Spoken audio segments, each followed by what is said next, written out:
Well, it still feels very much to me as if we're at the start of what can be seen as a fantastic season. The dates are all set for a lot of meetings, and what better place to start things rolling with all the top stars in our sport.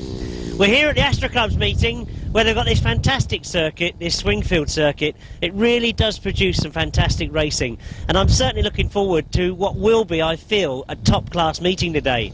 We're seeing for the very first time some of the top names of the sport. Kelvin Tatum, Joe Screen, etc. That's in the 500 solo class. Now, they're joined by a very high level of competition in the 250, 350, and in the 1,000 chairs, we've got both. We've got the left-hand chairs and the right-hand chairs, and really anybody who feels they're at the top of the sport, they know they're here today.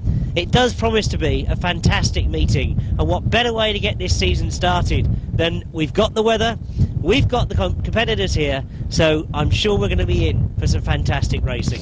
Well, as I mentioned in the introduction, of course, this is still the start of the season, and I'm sure that there are still a lot of changes going on and things to be finished. As you can see, I might try and grab a quick word with Darren, who's now teamed up with John Halsey, but as you'll see, as we move the camera around a little bit, you'll see that there is a lot of work still being done on the outfit. Darren, what actually are we up to at the moment? Is it a change of carbs or something?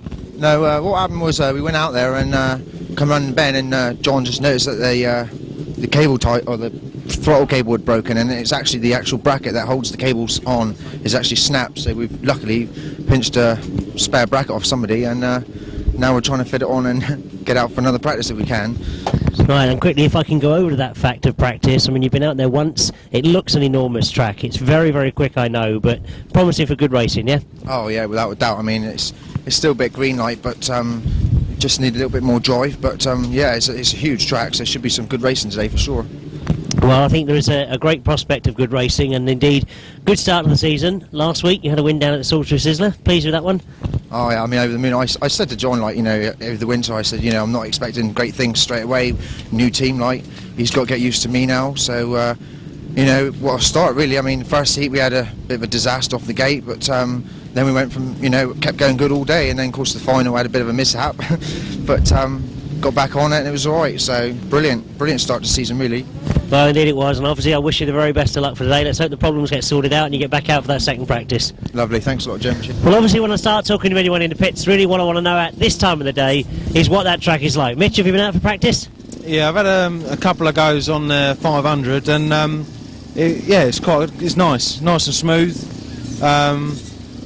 We know this track, and we know that it's going to get rough, and there's going to be some stones down the bottom. That's the way it goes. So really, in practice, it's not a true sign of what it's going to be like. But yeah, it's good now, but it won't be. No, but I mean, looking at the practice I've seen already, it does look as if it's going to be extremely quick this afternoon. Yeah, everyone's going good. Yeah, you can just wait and see. Wait and see, Bob. So, taking from that then, the tactics are going to be get out there as quick as you can, and as the day goes on, you've got to make sure you're in front to avoid those stones. Yeah, I think today you've got some very top-line riders here. So for someone like myself, really we're looking... Realistically, we're not going to be winning races. We want to be getting the seconds and thirds all day long. And that's what's important, and a good result at the end of the day. And the fact that you'll be riding the 350 and the 500, bit of extra pressure? Well, I'm not. I'd entered both, but Graham hadn't looked at my entry and didn't put me in the 350s. Yeah. So, unless I've asked him to put 12 on the line, but I don't know whether he will or not. But if he does, then we'll be racing.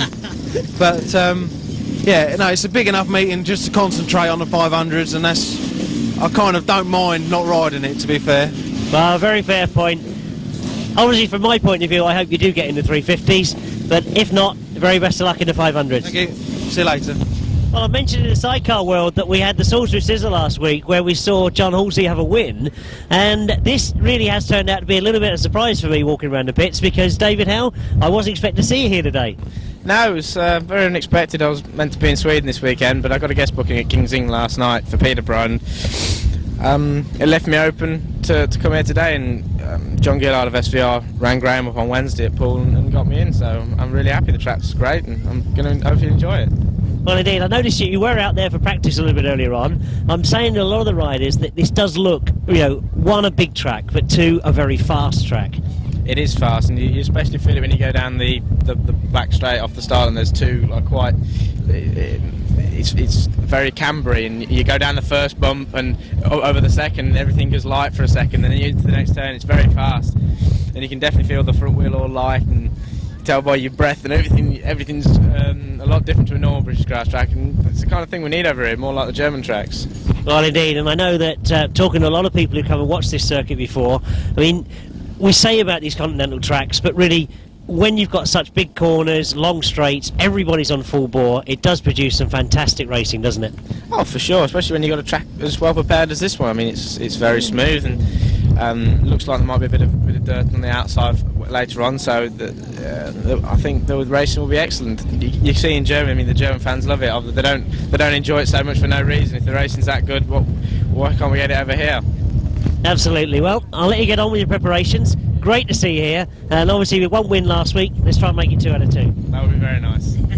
Thanks, Dave. Well, indeed, that looks as if we are coming to the end of practice, so everything that needs to have been done hopefully has been done, and I couldn't resist having a quick word with Rob Wilson, because of course you know this track extremely well, don't you? Yeah, I mean, we've been lucky enough, we've had some real good times here, so hopefully we can carry it on today, but I'm not quite so sure at the minute.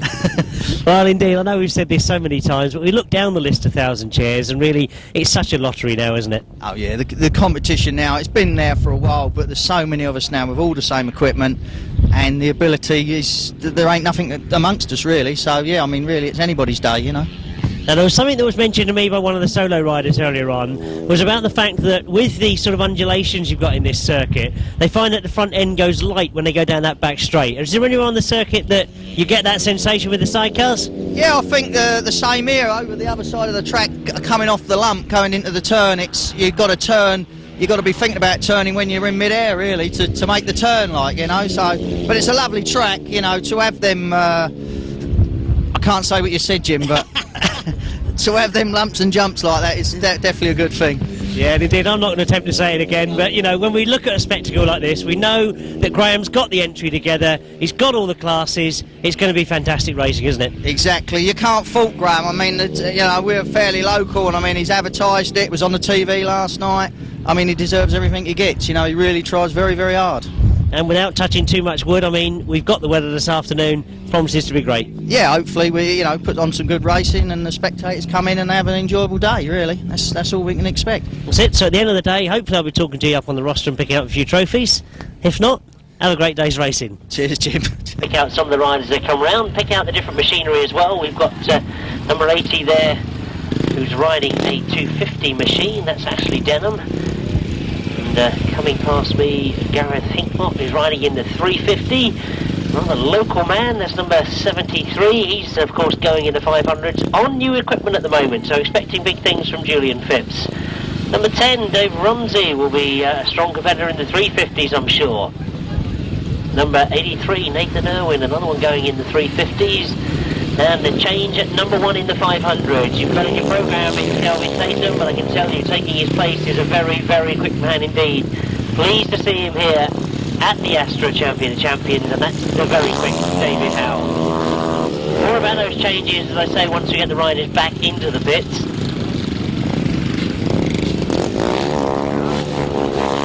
One or two riders taking the opportunity to get the practice starts out the way.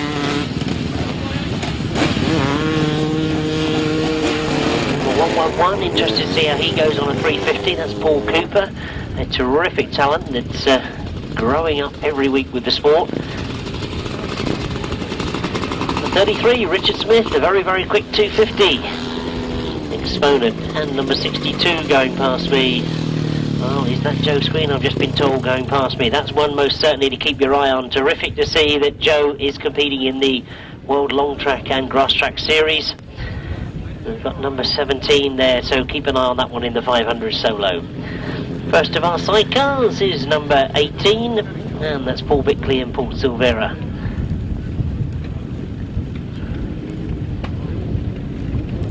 Well, good to see number 121, Steve Smith and Dave Williams.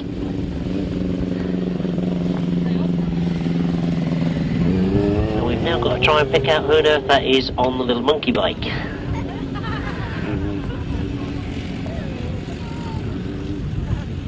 No, I can't work it out. Nobody else in the caravan can either.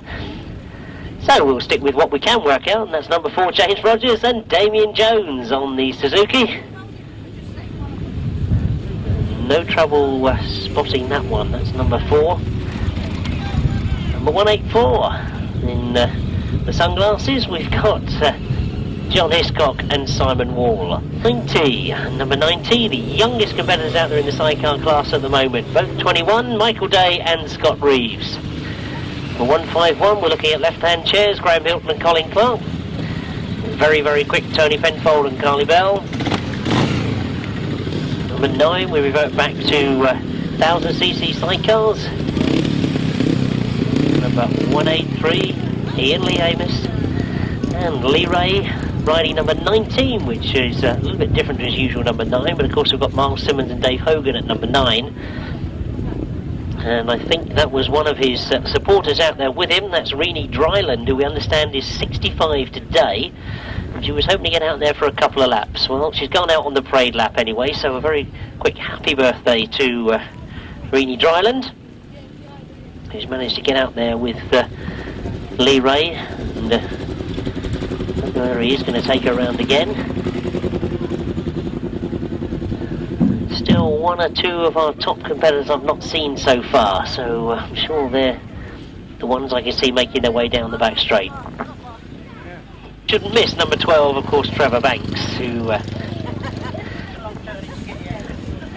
sure is very pleased that he lives local to this circuit. You that follow the sport closely will know exactly who that is. Now sponsored by Wolf Sport. And a change of passenger for John Halsey. It's now Darren Wilce that's in the chair. And I'll make the apologies already, because I'm sure sometime during the day I'm going to revert back to his old passenger. Number 24, I'm sure a lot of you might remember Rob Wilson and Tony Miles winning their British Masters in a very dramatic style here at Swingfield. Up from Cornwall, Richard Thomas and Kevin Woodley. And number 9, that's Miles Simmons and Dave Hogan. Number 74, Duncan Tolrest and Simon Beanie. Another outfit that emulates from the Kent part of the world, so not too far to travel today to get to this fantastic circuit. Cycle press, you might not know that David Howe was in superb form, and although he was pushed very hard by a number of other competitors, he did end up being the overall victor, unbeaten all afternoon. So can he emulate that again this afternoon? We wait to see, because he certainly was in fantastic form. In the sidecar class, it was first time out, a win for the new partnership of John Halsey and Darren Wilce. So, will they hopefully repeat things again this afternoon? We just will wait and see. So, that's hopefully a lot of the adverts that I need to keep you informed of what's going on in the sport. I'm sure there'll be bits and pieces as we go through the day, but more importantly, I was just about to say we've got started with the first race of the day, but it doesn't look to be a very good start at all. Number 83, Nick Irwin, Gareth Roberts, Trevor Banks, Malcolm Simmons, Jeremy Doncaster, Glen Phillips, Matt Reed, and of course number 17, Joe Screen. So watch as they break on the far side. We're underway with the first race of the afternoon. And who is it that's made the break into the first turn? Over the brow of the hill they come, and this is the first turn. They start to sort themselves out. Coming down past me for the first time. Here's, of course, number 17. Right there with him. Jeremy Doncaster in third place. That's Matt Reed that's got up into fourth at the moment, but as they sweep round the pit bend, it is Joe Screen that's setting the pace. Jeremy Doncaster has gone up into second. He nudges in front of Trevor Banks in third place now. Matt Reed still in contention there in fourth place. But Joe Screen has time to look over his shoulder. This will be perhaps interesting to watch some of the race times that he's going to put up. There was talk in the pits this morning that the track does cut out a little bit, so we might see some faster times at the start of the day than we do at the end of the day. But whatever it's going to be, Joe Screen looks to be in very determined mood. One more lap to go in this first race of the day. Joe Screen sets the pace. Jeremy Doncaster in second. Joe Banks in third. Matt Reed in fourth, and Glen Phillips sitting there in fifth place. Malcolm Simmons still desperately trying to stay with them, but they really are motoring up in front of him. as we see the checkered flag prepared for the first time this afternoon. It's going to be race victory first time out for number 17 in your programme. That of course is Joe Screen. Jeremy Doncaster in second, close to third. Leave that one to the lap scorers most certainly, because Trevor Banks and Matt Reid went across the line together. Of the day, let's give you the official result. If those of you out there that keep all these programmes 100%, we've got a win for number 17, that's Joe Screen. In second place, number 6, Jeremy Doncaster. In third place, number 12, Trevor Banks.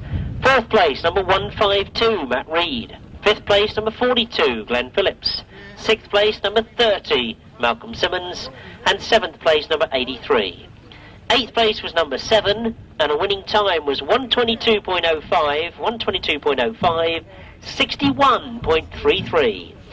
So that's 122.05, 61.33, the average speed. They really are motoring around this circuit. Remember, half the time they're throwing it sideways around the bend. So to average 61, 62 mile an hour, what sort of speed are they doing in the middle of the bends? So, race 2 we've got out a chance to see in action straight away. Plate number 1, not ridden by Calvin Tatum this afternoon. It's ridden by David Howe, who I mentioned had a great ride down at the Salisbury Sizzle last week. He is in tremendous form. So, is this where the opposition for Joe Screen is going to come from? This will be an interesting one to watch the time to see how the two compare, because he's already out on his own. He's got the youngster Paul Cooper behind him in second, Fitzgerald in third. Then we've got local rider Julian Phipps, who looks to be quickly getting used to that new machinery that he's got. Heavy investment, he tells me, but is it going to be worth it? As he goes up the back straight, trying to chase after Mitch Godden in that third place.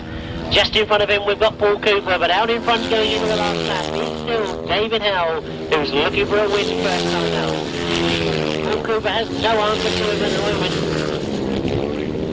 And there's quite a gap now developed between first and second. It's getting close back there in 4th, 5th and 6th though, as Julian Phipps watches number 38, Jason King, go underneath him. The checkered flag goes, and we'll see what the result is a bit further down the field, because David Howe's got the win, Paul Cooper in second, Mitch Godden in third, and it is going to be Jason King that gets 4th place. So, as we give you the official result for race 2, I think along with me you'll find the speed very, very interesting indeed. A win for rider number 1, that's David Howe. In second place, number 111. 111, how many ones I want to put in there? 111, Paul Cooper. Third place, number 9 is Mitch Godden. Fourth place, number 38. That, of course, is Jason King. Fifth place, number 73, Julian Phipps. Sixth place, number 26. Seventh place, 45. Eighth place, 50. The winning time was 120.85, 120.85, 62.24, the average speed. So, as the races go on, we're getting quicker and quicker. 122 has moved to 120.85 as we now look to see what happens in race 3. We stay with the Byron Solo, and straight out there in front goes the flying figure of number 86, Paul Hurry. He's pursued at the moment by Neville Tatum in second place, and Tatum determined not to let him get away. Those two have already broken away from the rest of the field, as you can see, but as Paul Hurry goes very, very wide, Neville Tatum's taken the advantage on the inside. So, will it be the extra speed going the long way round, or the tactics of sticking to the inside flags? Again, Paul Hurry goes wide on the pit bend, Neville Tatum not losing sight of him. The two of them really have got away from the rest of the field. And we wonder, just with one more lap to go, will there be a challenge from Neville Tatum? Paul Hurry that time has kept it inside. He obviously realised there was gaps on the inside when he was steaming around that top bend. Not leaving any gaps this time. Looks over his shoulder. Knows he's got somebody in company, but he looks to be making this one his. Into the checker flag he comes again. He's gone very wide, and Neville looks down at his machinery. Has Neville got problems as he coasts across the line? Well, he certainly rolls the motor off. We wonder if it's something simple. Hopefully we'll see him back out again. Well, finishing in third now, we had a change of rider. That's Steve Braidford riding 170. The result a win for number 86, Paul Hurry. In second place, number 25, Neville Tatum. In third place, number 170, and that's not Mark Taylor, that is Steve Braidford. In fourth place, number 153, Thomas Cooper. In fifth place, number 8, that's Vince Kinchin. Sixth place, number 125. And seventh place, number 29. The winning time, 121.05, 121.05, 62.09. And I'm sure, like me, you're wondering what on earth is going on. We perhaps should have been seeing the first sidecar race, but for whatever reason, they certainly don't seem to be racing at the moment. So whether there was problems once again with the starting gate, I'm not sure.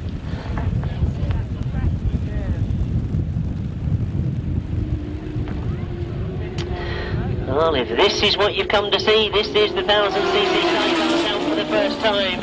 And already I can see that we've got a red flag on the start line, red flag at the top of the field. So not a very satisfactory start once again. Ejected from the chair.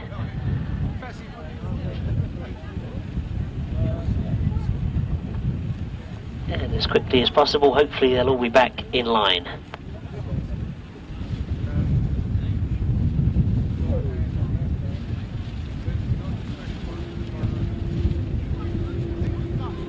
So the tapes go cleanly this time. It does look as if we've got the first of the sidecar races underway. And leading down past me for the first time, Ivor Matthews on the inside, John Halsey on the outside. Ivor looks to have got the better line into that top bend, but John Halsey has found a gap on the inside, so a challenge down the back straight. This is terrific to start the day with. We've got John Halsey now getting underneath Ivor Matthews, who's forced to push it wide on that pit bend. And you can quickly see that there's plenty of room out there for racing this afternoon. Darren Wilce lead from Ivor Matthews. But as I say that, Ivor looks for the inside again, so it's all going to be about the gambles on the entrance to the bend. Do you go in hard and fast, risk the fact that you're going to be pushed down in the middle of the bend and leave gaps on the inside? Oh, terrific to see Matt from Roller and Andy Wilson in third place at the moment. They're looking for a way round as well. But if they're not careful, they're going to lose their third place. On the inside of them as they go into the top end. Paul Johnson and Jason Gill working hard in third place, closing up on Ivor Matthews in second. But at the moment, it's all about John Halsey and Darren Wilce as they lead down into the pit bend. Great scrap going on for that third place. You can see exactly what happens when second is looking for a way round to first. He lead gaps and third place. Well, and Matt from Roller has been forced to go wide, and he's thought, well, I'll stick with it. Keep the power on, make the track as big as you possibly can, and just keep it flying. So he went right the way around the outside of Paul Johnson, and he looks to be trying it again as he goes round this pit bend. He's certainly let Ivor Matthews know that he's there. And a tremendous way to start the sidecar competition. John Halsey gets the win, but that really was all about first, second, third, and fourth.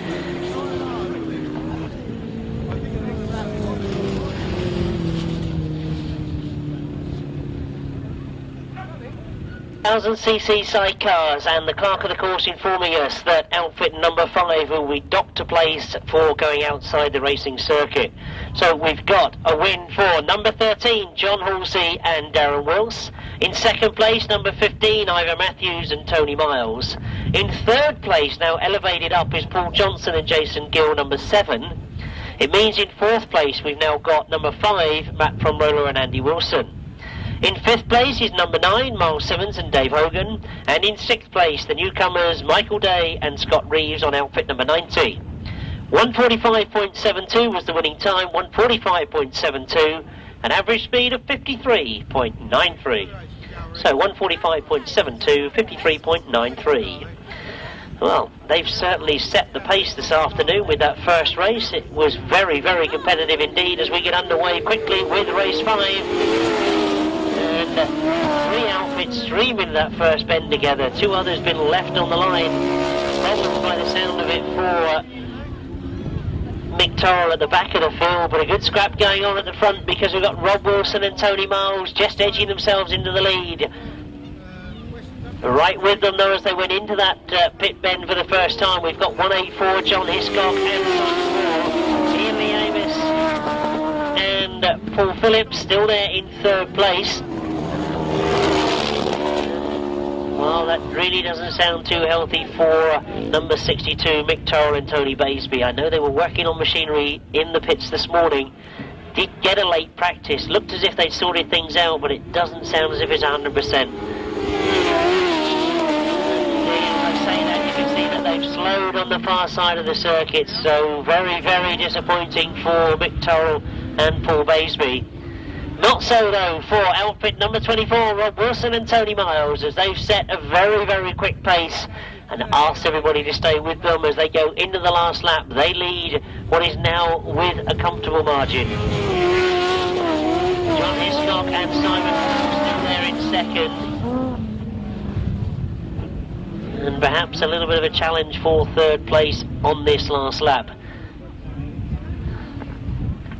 Those of you who follow Grasstrack closely will of course know that Rob Wilson did get a famous victory 2 years ago here on this circuit to win the British Masters outright. And he's certainly starting today with a win. Those, the time's getting quicker as the races develop. A win there for outfit number 24, race 5 this is. Outfit 24 is Rob Wilson and Tony Miles. In second place, number 184, John Hiscock and Simon Wall. In third place, number 183, Ian Lee Amos and Paul Phillips. In fourth place, number 18, Paul Bickley and Paul Silvera. The winning time slightly quicker than race 4, 144.71, Colin Hill. Lee Ray riding 19 this afternoon, and Nicky Owen. 60, Richard Thomas and Kevin Woodley, all the way up from Helston in Cornwall. Number 99 is Trevor Colvin and Andy Colvin. 23, British Masters champion Gary Jackson and Carl Pugh. Number 92, Paul Whitelam and Mark Whitelam.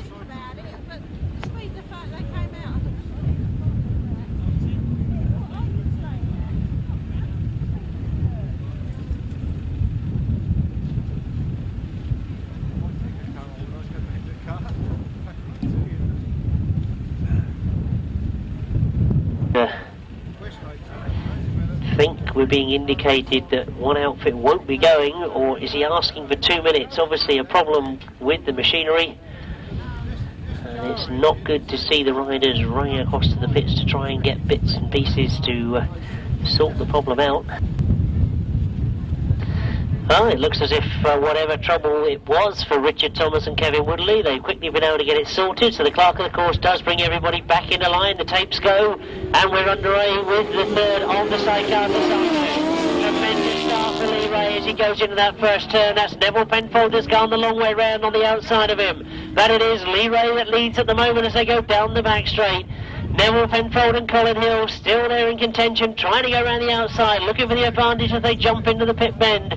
And it is now Neville Penfold and Colin Hill that have got the lead from Lee Ray in second place. A tremendous start for him. Gary Jackson is now moving up on the outside of Lee Ray. He gets himself up in the second. So, can Gary Jackson do it the hard way? He is, of course, joint reigning British Masters champion, the top of the sport at the moment. And he's certainly made this one a bit difficult for himself. He's got a very experienced rider, Neville Penfold, in front of him. And Neville looks very much in control. But Gary Jackson will find a way to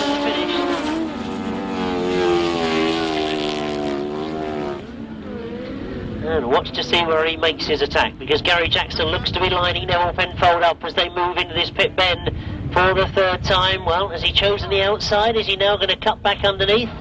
There's a change in third as well. I think that's Paul Whitelam that's trying to come through.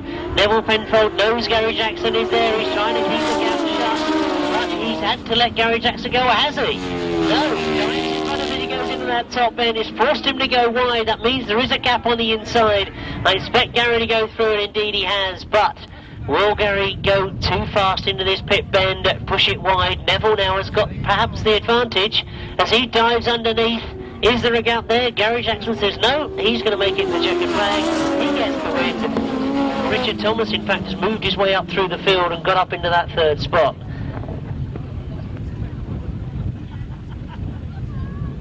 Programme, a win for outfit number 23, Gary Jackson and Carl Pugh, but they certainly had to work for it. In second place, the leader for so long, number 2, Neville Penfold and Colin Hill. In third place, they also had to work for it as well, all that panic before the start, number 60, Richard Thomas and Kevin Woodley. In fourth place was number 92, Paul Whitelam and passenger Mark Whitelam. No sixth finisher there. The winning time was 1:46.64, 1:46.64, 53.47 that equates to, 53.47. Well, just as I get the official results, we've got race 7 underway by the look of it. And not what you would call the best of the starts, but obviously the start are happy with it, so he leaves them underway. And as we pick them up for the first time coming off that pit bend, already they've got themselves well and truly strung out. It's Duncan Solers and Simon Beanie that have set the pace. In second place, James Rogers and Damien James. So I'm wondering if there's going to be a bit of battle back there for third and fourth place, because Duncan looks to be setting a cracking pace. Ridden this circuit quite a few times, knows his way round here. I'm sure a little bit surprised to be out there on his own. No competition close to him. James Rogers and Damien James travelled over from Essex. And talking to them this morning in the pits, they said it does look as if they're now starting to get one or two little niggles that have cost them dearly at the back end of last season. Seem to be sorted out during the winter months. So one more lap to go for Duncan Tolrest and Simon Beanie. Does this battle for third place look to have got itself sorted out? Steph, Carl Blythe up into third place. But this one really is all about looking at the clock, because Duncan Tolrest has had a free rein in his first ride. He's going to see the checkered flag this time as he comes past us. He does take the win.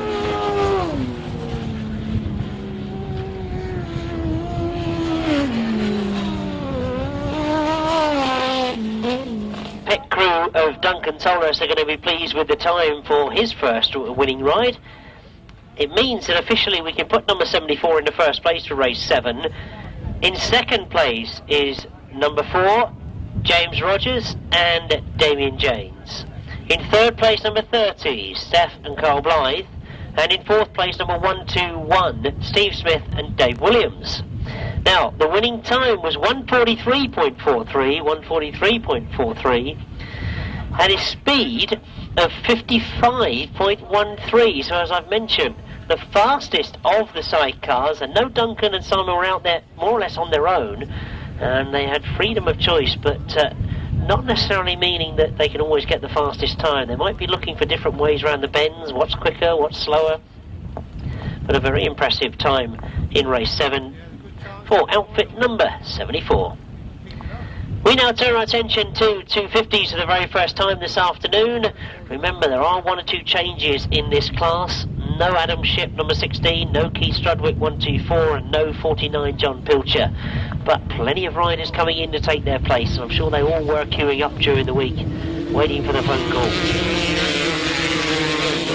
Number 16 leading at the moment, or is he? I was going to say Dave Knowles is leading. He's got the lead back again as they go round that pit bend. And Dave Knowles it is that's under pressure as they go up the back straight. And as he left much too much of a gap, you see riders looking for the inside line. Number 33 is Richard Smith. Those three have opened a bit of a gap on 4th, 5th and 6th place. But I wouldn't like to guess at the moment who's going to actually take the victory, because Lee Street is pushing hard on Dave Knowles. Going for the outside this time. Going for the much faster line on the outside. Dave Knowles hugging the inside flags. Together they come past all going into the last lap. And it is Lee Street that holds at the moment now. Just looking to see whether Richard Smith has made any ground as well. He's in 3rd place at the moment. Dave Knowles has responded. and tries to stay more with Lee Street as they go into the top bend for the last time. This is the first time out for the 250s, and it all gets very, very close on the last bend. Richard Smith attacking both of them at the same time. The checker flag goes. Lee Street takes it. Dave Knowles in second and Richard Smith in third.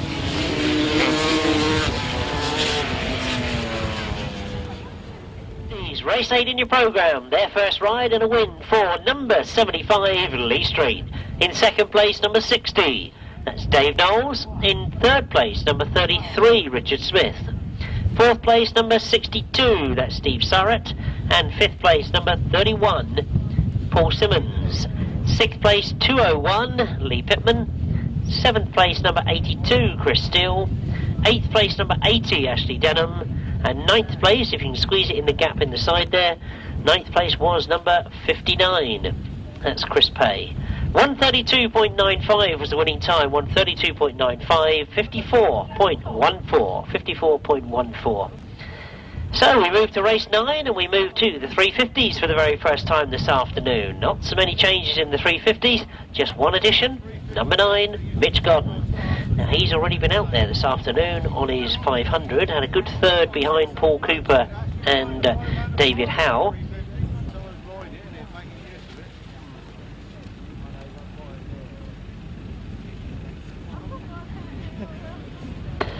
So away we go with the 350s for the very first time, and together they all go down that back straight, looking to see if anybody is going to show as they go into that first bend. I'm sure they've been watching what happened with the 500s and the 250s, but the early lead.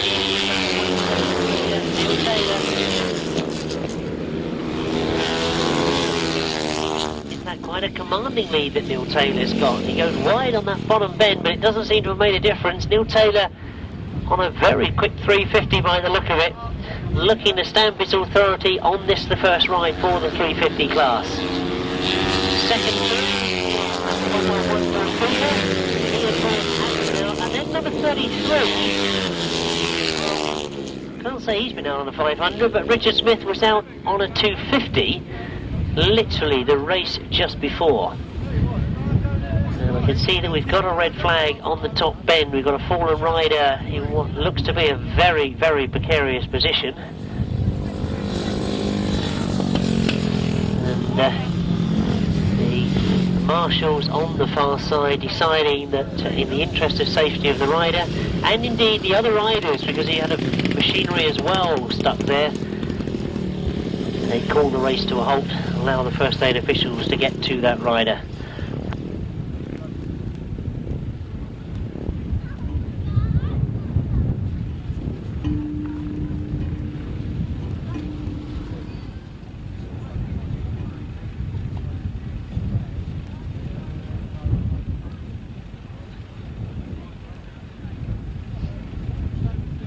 The left-hand sidecars.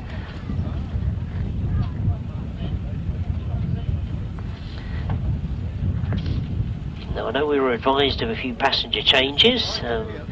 Phil Durrant riding for Clive Holland, Dave Angel riding for Richard Freeman, for Fremantle I should say, and no number 6 Paul Holland.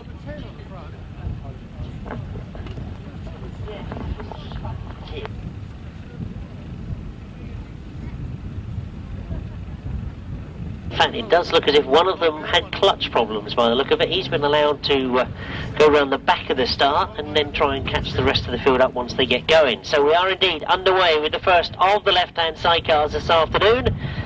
And if you've not seen these guys in action before, it rather defies the logic of gravity of these machines. 151 getting a good start is Graham Hilton and Colin Clark. They're under pressure from number 25. That, of course, is Tony Penfold and Carl Bell. Without claiming to be any near an expert on these machines, they are exactly the same sort of power as the right-hand sidecars. They just defy the logic of the way they go round bends. Graham looks over his shoulder, he knows anything in here. Tony Penfold on the outside. Number 9, Richard Fremantle and Dave Angel in third place at the moment, trying not to lose too much ground on those front two.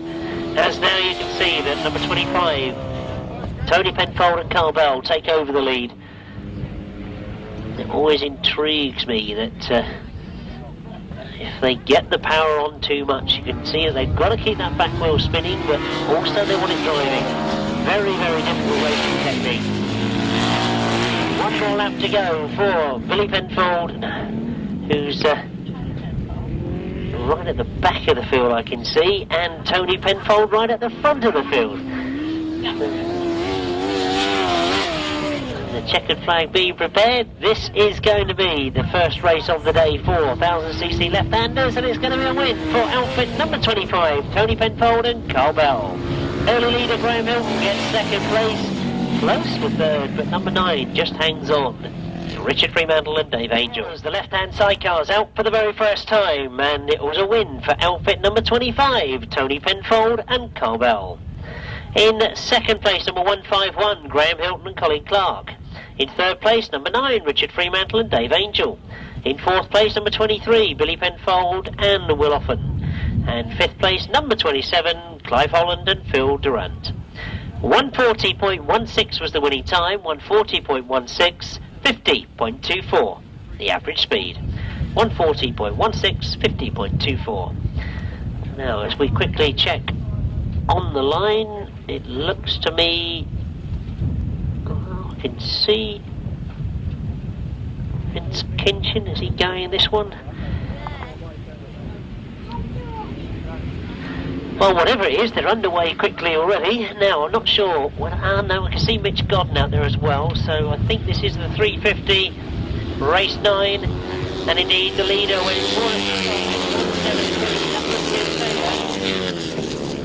and it is with the 350, so turn your programmes back a page. It's race 9 in your programme, 350's leg 1. The race that was stopped due to a fallen rider, but we've got them underway again. And Neil Taylor very much in command once again as he leads coming off that top bend. Being pursued by Dave Rumsey in second place, in third, Richard Smith in fourth, Vince Kitchen fifth, and Mitch Godden in sixth. But can anybody catch the flying Neil Taylor? Up the back straight he goes. And the gaps have started to open up. Good scrap going on for that fourth place. Vince Kitchen holding it at the moment. But as we go into the last lap, it's Dave Rumsey stayed with him, but he's not under any pressure at all for the lead. But as I look into that bottom turn, Richard Smith has put it down. It means that Vince Kitchen, with that fight for fourth place, has now got himself up into third. And as they come off the top bend for the last time, they will be seeing the checkered flag. It's a very comfortable win for Neil Taylor. Dave Rumsey gets second. Vince Kinchin crosses the line in third. And with one or two other riders pull out, we've got number 65. That's Lee Bartlett, elevated up into fourth place. Problems for Paul Cooper as he pulls off into the centre green. We lost Mitch Godden. He pulled out. Richard dropped it on the pit bend as well. The official result reads as a win. The first outing for the 350s, number 173, Neil Taylor. In second place, number 10, Dave Rumsey. In third place, number 8, Vince Kinchin. Fourth place, number 65, Lee Bartlett. Fifth place, number 83, Nick Irwin. Sixth place, number 76. Seventh place, number 33. And the winning time, 125.23. 125.23, 59.04. They're going to keep me at it today, aren't they? Right, we're already underway with race 11. They come off that top bend. And leading once again, Joe Screen. Now he's got Paul Hurry with him as well. Remind you that in the first leg ride, Paul Hurry and Joe Screen both had wins. They're out together in this second leg ride. Who's going to get the advantage? This could be psychological at this early stage of the race meeting. It's Joe Screen that's got the lead at the moment. Paul Hurry still there in second. Jeremy Doncaster holding third in front of number 2. And I think that number 2 is Neville Penfold. Neville Tatum, in fact, 25. One of my lap scorers has just said the 5's under his leg. If you look closely, Jim, you can see it. Well, I'm going to concentrate on things up front because that's Joe Screen and Paul Hurry. I just wonder whether Paul Hurry can catch him before this race reaches completion. Well, just one more bend to go. the last of the riders crosses the line and sees the last lap flag. It's checkered flag this time, and it's going to be 2 out of 2 for Joe Screen. He takes the win. Howe in second, Joey Doncaster in third.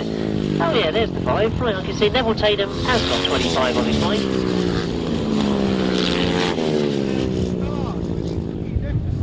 It's continuing to get quicker and quicker as we see in race 11. The official result read as a win for number 17, Joe Screen, his second of the afternoon. In second place, number 86, Paul Hurry. In third place, number 6, Jeremy Doncaster. In fourth place, number 25, Neville Tatum.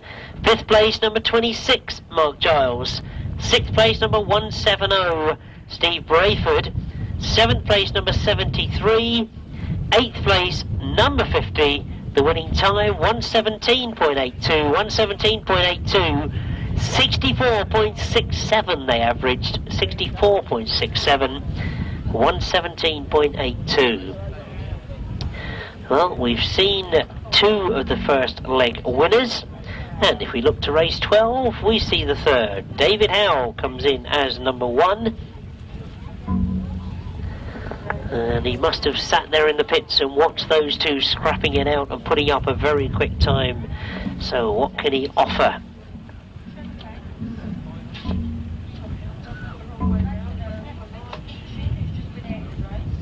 Well, I know it's looking a little bit further ahead, but perhaps they are dates for your diary there. The ASTRA Club advert on the left of your programme.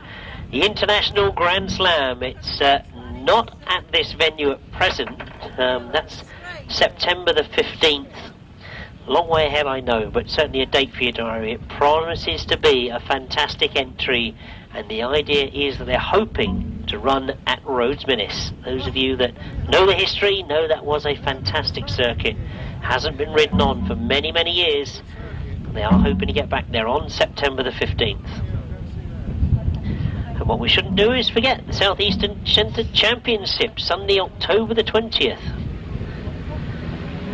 Well, for the moment, though, we've got to concentrate on race 12 because it's quickly underway and quickly into that first bend. And we look for number 1, is it? David Howe, the lead, the most certainly is. Trevor Banks in second, Jason King in third.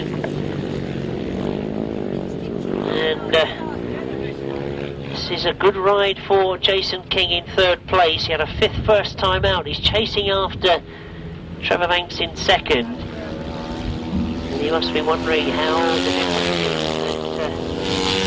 rider that's a little bit further in front of him is going so quickly. All we can do is watch to see what sort of time David Howe puts up. Tremendous style as he goes into that top bend. Right in the middle of the bend. He's not going too wide. He's got a wonderful position on that top bend. Watching him go into this bottom bend. I know he's pushing him or going around the outside or forcing him off his line, but he really is holding some brilliant lines on both ends. The idea is to get your wheels in line as quickly as possible when you get to the exit of the bend and then charge it down this straight. He'll see the checkered flag this time. David Howe makes it 2 out of 2. Trevor Banks picks up a good second place behind him, and Jason King a very good third place.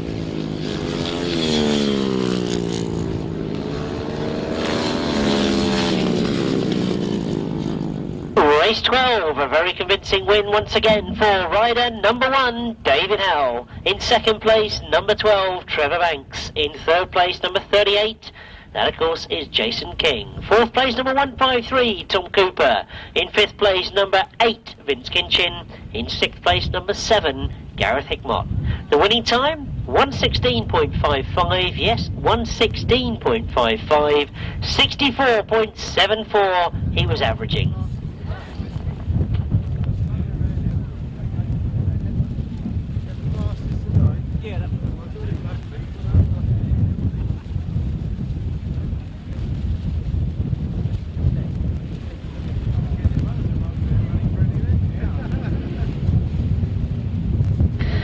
So, race 13 is underway. We're with the 500 solo still. This is their second leg ride, remember. And they've watched the first leg winners go. Who's going to get their name? Winner of 8 in this one. Glen Phillips, I can see, pushing hard on the inside of Paul Cooper as they go into that pit bend. Mitch Godden working his way around the outside, but the two of them at the moment that lead. It looks like Glen Phillips has just got the advantage. He's getting close for that second place again. And as they come down past Matt Reid is the rider that's trying to get around the outside of both of them, and it is Matt Reid that shows his front wheel in that pit bend. Oh, that was a tremendous lap for Matt Reid as he goes up the back straight, now in front of Glen Phillips in second. Those two pulling away a little bit from third and fourth place. And Matt Reid desperately trying to get his machine up in his wheel. Perhaps hold a tighter line because he's still very, very wide, but he's certainly very quick. Good ride this from Glen Phillips in second. And it looks as if he has let Matt Reid go. He looks as if he's going to be content with the second place. Or has Matt Reid got that much faster he can't stay with him? Well, whatever happened, Matt Reid is going to get the checkered flag. Glen Phillips gets second, Paul Cooper in third, and Mitch Godden in fourth. A tremendous ride for rider number 152. That, of course, is Matt Reid. In second place, number 42, Glen Phillips. Third place, number 111, that's Paul Cooper. Fourth place, number 9, Mitch Godden. Fifth place, number 45, Sean Bickley. Sixth place, number 215, Martin Sturgeon. 120.76, 120.76 the winning time. 62.31. So whether there is going to be just a bit of watering of that top bend, I know the dust was getting very, very thick indeed on that top bend. It's for the point scorers to get all the points tallied up and decide who's leading. Hopefully let me know before we go into the third legs.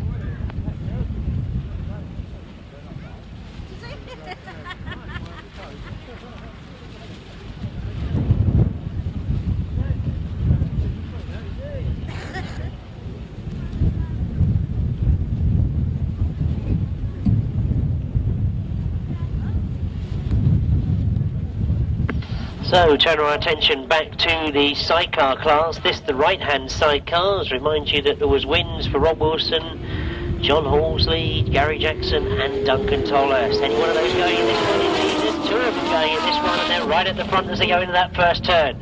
Gary Jackson sitting there in second place. Rob Wilson has gone very, very wide though. I was going to say Rob Wilson was leading, but indeed they've let two outfits through on the inside of them. As they go into this pit bend, Gary Jackson, like you see, going very, very wide. And that's, I think, Paul Johnson on the inside. Confirm that as he comes past me. It is Paul Johnson who's there. So Paul Johnson going very well indeed in this one. He's in between Gary Jackson and Rob Wilson. Gary Jackson and Carl Pugh setting the pace. A much better start for them this time. They had to work in that first bend. But now they've got themselves out in front. They do look to be very much in control. Rob Wilson has got Paul Johnson to contend with for that second place. Got to try and find a way round if he's going to keep the pressure on the top point scorers. Ian Lee Amos still there in fourth place, watching what's going on in front of him, and the dust starting to get very thick as they go into that top bend. And again, Rob Wilson has gone wide. It's let Ian Lee Amos through, but he recovers the position straight away. But this is very comfortable for Gary Jackson at the moment. One more lap to go for him.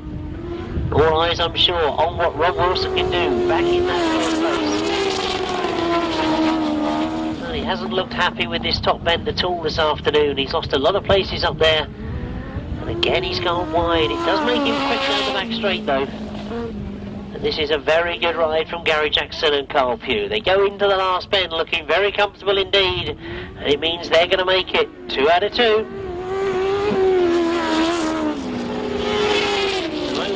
Number 7, Paul Johnson had a fourth place first time out. He's now elevated that up to a second and a fourth. The first of the second leg rides for the sidecars, a win for outfit number 23, Gary Jackson and Carl Pugh, making it 2 out of 2. In second place, number 7, Paul Johnson and Jason Gill. In third place, number 24, Rob Wilson and Tony Miles. In fourth place, number 183, Ian Lee Amos and Paul Phillips. Fifth place, 121, that's Steve Smith and Dave Williams. 142.14 was the winning time, 142.14, 55.82. 55.82 is the average speed. As we now turn over a couple of pages past those fantastic centre spreads, bear in mind that if you recognise any of those sponsors that have assisted with the running of the meeting, if you have any cause to use their services, then please do, and don't be frightened to let them know that it was because of sponsoring Grasstrack that you got in touch with them. Fantastic photographs, as I mentioned, of previous winners and the ASTRA Grasstrack meetings. And as I thought we were going to get to race 15, the red flag is being shown. Not happy with the start at all.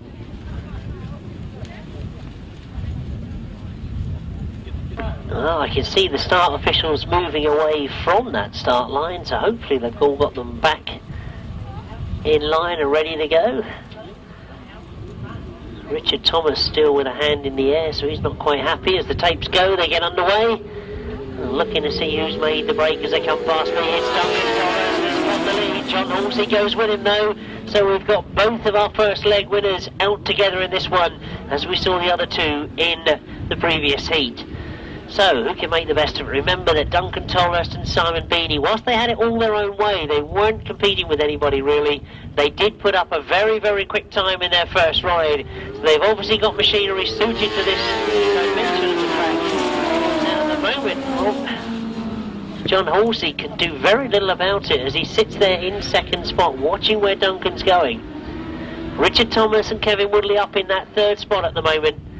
But as they go down the back straight, is John Halsey making any gain at all on Duncan Tolhurst? This is a tremendous ride once again from Duncan Tolhurst. So proving that whilst he might have had it all his own way in the first ride, he can compete. At the moment, going extremely well. John Halsey most certainly a bit closer this time as they go down the back straight. Now, usually the gain is on the entrance to the bend. The driver in front has got to take the gamble of when he throttles off. The rider behind can do catch up. And John Halsey is looking for a way round. He's certainly a lot closer this time. It's just one more lap to go. Still the lead held by Duncan Tolhurst. John looks for a way through on the inside this time, then certainly closer down the back straight. And just one more pit bend to go. Duncan in control at the moment. He's got to try and keep the doors shut. Got to make sure there are no gaps for John to get through. Make him work the long way around the outside. That's what he's done, but he hasn't achieved it. Duncan Tolhurst takes the win. John Halsey is going to be settled with the second place. Richard Thomas and Kevin Woodley in third. That'll be a very, very hard-fought win for outfit number 74, Duncan Tolhurst and Simon Beanie. In second place, number 13, John Halsey and Darren Wilce. In third place, number 60, Richard Thomas and Kevin Woodley. In fourth place, number 18, Paul Bickley, Paul Silvera. In fifth place, number 30, Steph and Cole Blythe. 142.03, 142.03, 55.88. So as we look to race 16, we know that all four of the first leg heat winners have already been out for their second ride.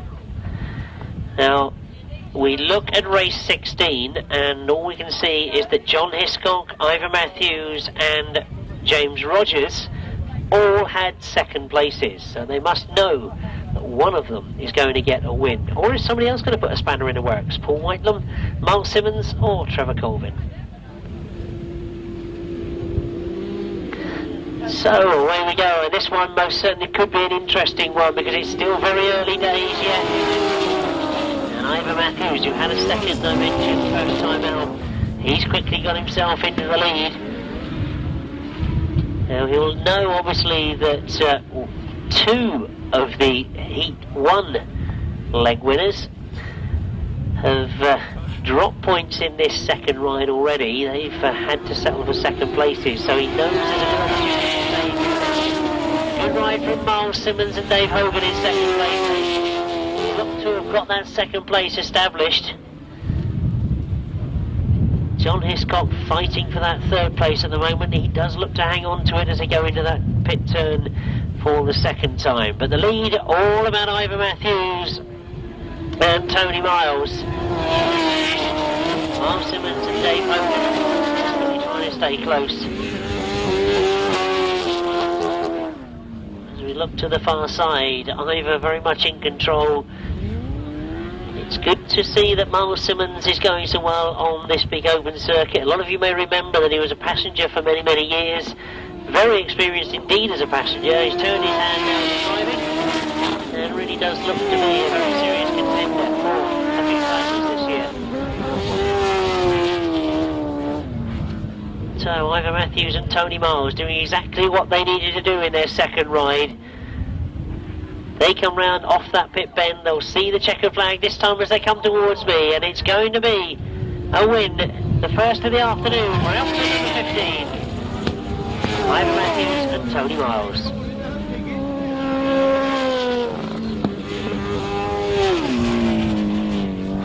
Of the second leg rides for the right-hand sidecars, a win for outfit number 15, Ivor Matthews and Tony Miles. In second place, number 9, that's Miles Simmons and Dave Hogan. In third place, number 184, John Hiscock and Simon Wall. Fourth place, number 4, James Rogers and Damien Janes. Fifth place, number 92, that's Paul Whitelam and Mark Whitelam. Sixth place, number 99, Trevor and Andy Colvin.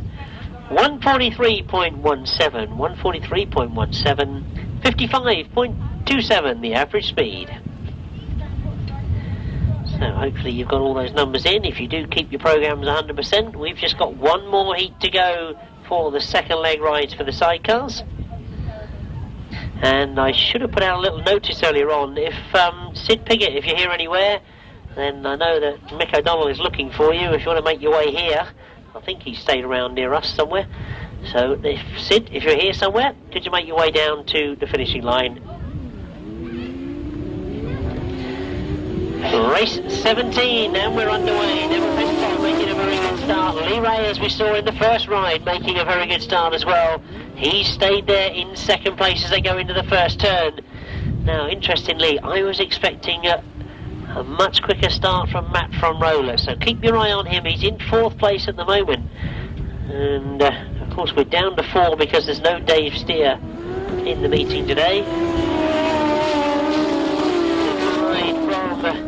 Michael Day at the moment in third place.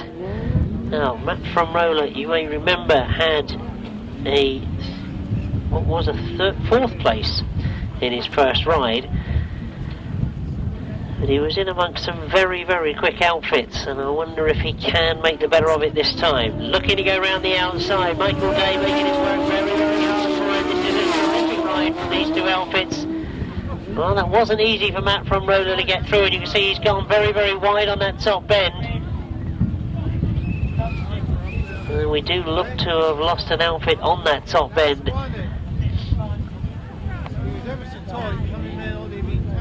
And straight away you can see that the marshals have put a red flag up, bringing all the competitors to a stop. Was missing some gloves or something, I don't know. But anyway, they're underway now, and we've got the 3 of them underway, with Lee Ray once again making a very good start. But as they go into the first turn, Neville Penfold and Colin Hill have just taken the lead and got the lead as they go wide coming out of the bend though. Can Lee Ray make up and get inside? At the moment he can't, as Neville Penfold still keeps the lead into this bottom turn.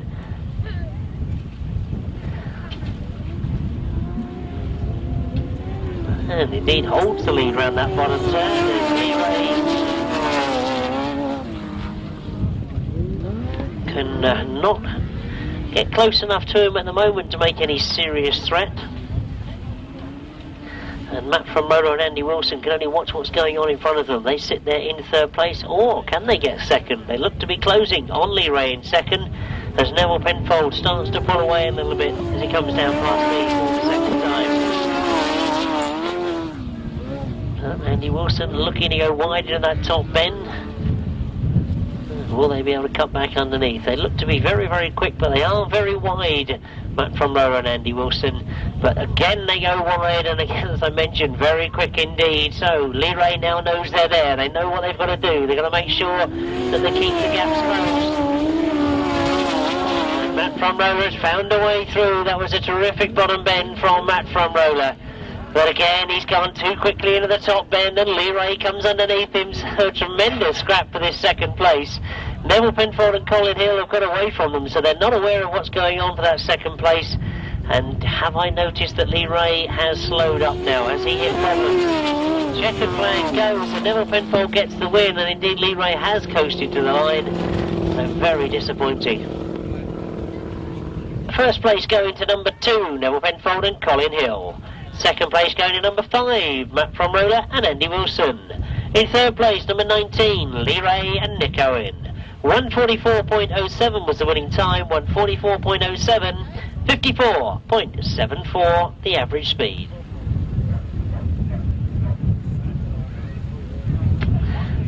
So we look to be back with the racing. We've got the 250s on the start line. We wonder, can anybody beat Lee Street? He had the win first time out.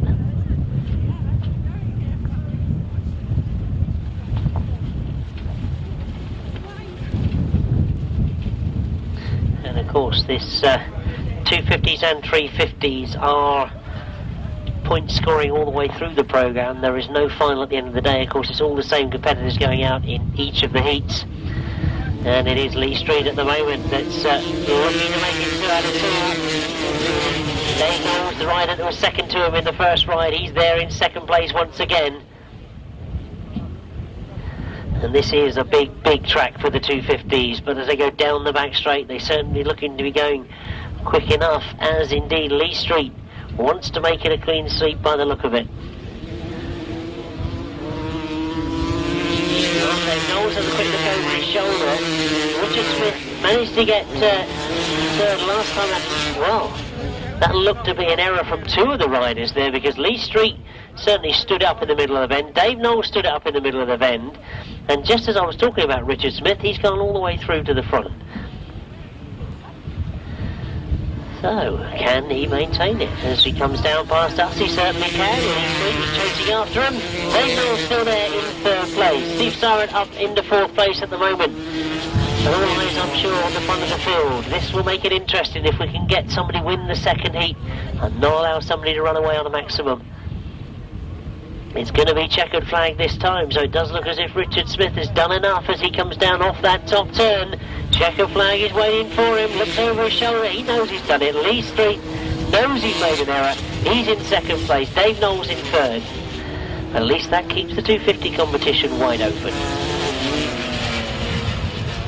And the second outing for the 250s this afternoon, and it's a winner of a different number. We've got number 33.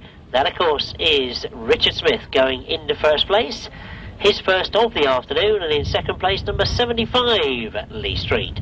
Third place, number 60, Dave Knowles.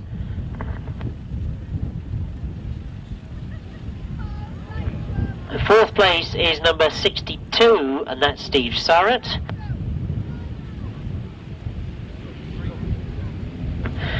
So fifth place is 82, sixth place is 31, 7th place 201, 8th place 59, and 9th place 80. As indeed we've already got underway. I'll come back to the result of the 250s in a few moments, because I'd certainly put a few numbers in. And we've all just thought actually that wasn't Richard Smith in both 250 and 350? He must have had somebody waiting with a bike down there or something, but it doesn't look as if he's out there still. Let's stay with the actual race itself, because Dave Rumsey has got himself out in front of the leader of the first heat. That was number 173, Neil Smith. Neil Smith, where did I get that from? Neil Taylor, of course it is. Neil Taylor out in front in the first ride. Dave Rumsey, though, has got the better of him this time. He leads to come down faster. Paul Cooper's rider in third, and number 65, Lee Bartlett, in fourth place at the moment. So really two battles going on, the battle for the lead and the battle for third place.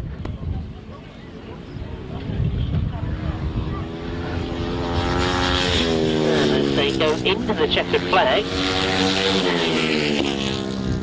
start marshal, or finishing marshal had to be a bit swift then, as one of our tail enders went by. We had the leaders coming down off that top end, and we've lost Lee on the far side.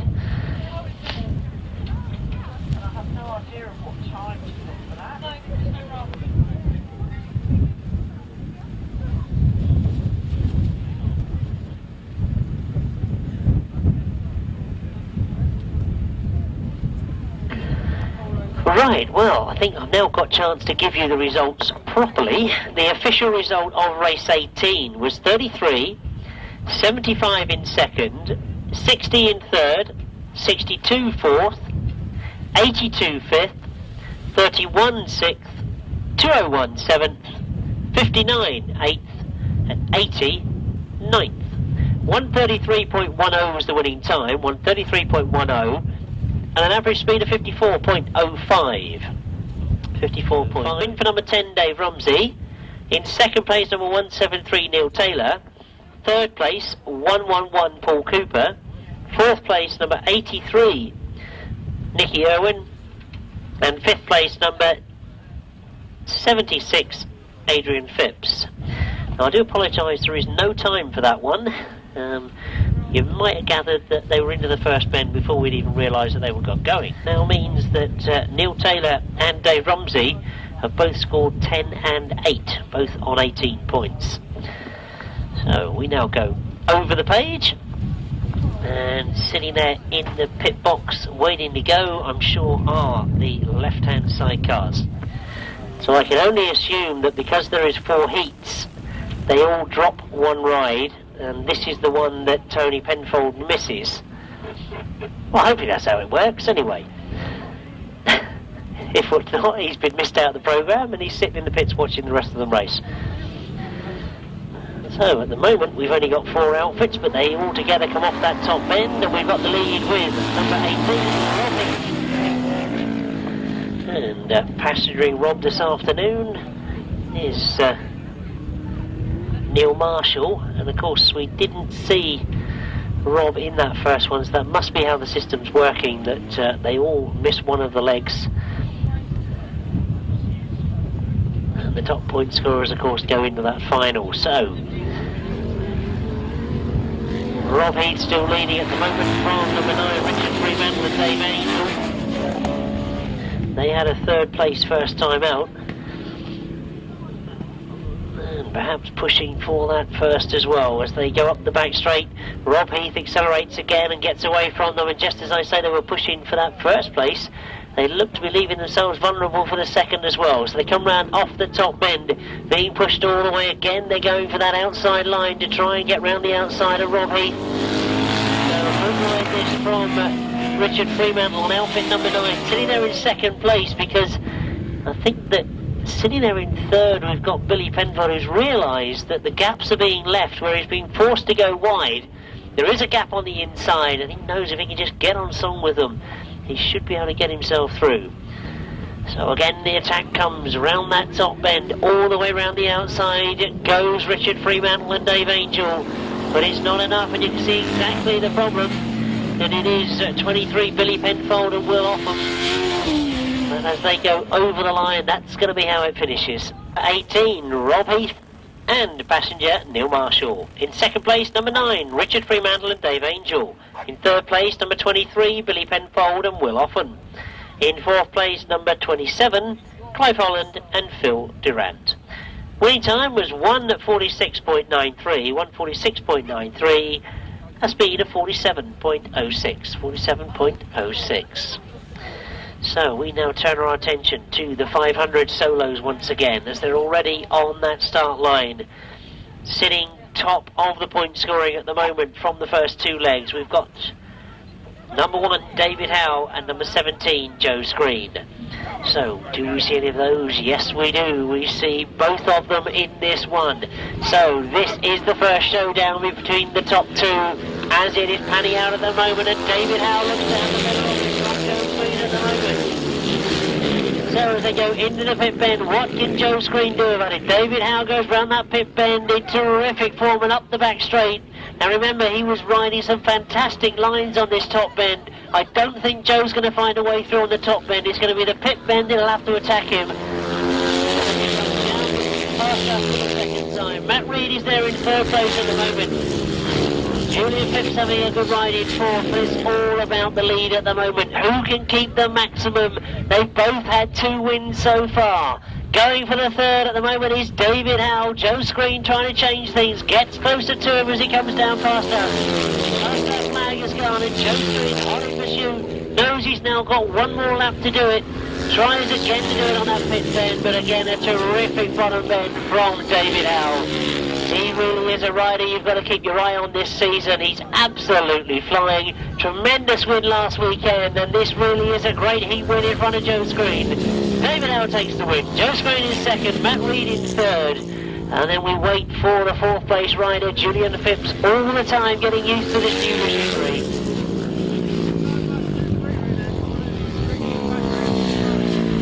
Both riders with maximum points, 2 rides and 2 wins, come together, and it means we get an official result of a win for number 1, David Howe. He maintains the maximum. In second place, number 17, Joe Screen. In third place, number 152, Matt Reed. In fourth place, number 73, Julian Phipps. Fifth place is number 153, Thomas Cooper.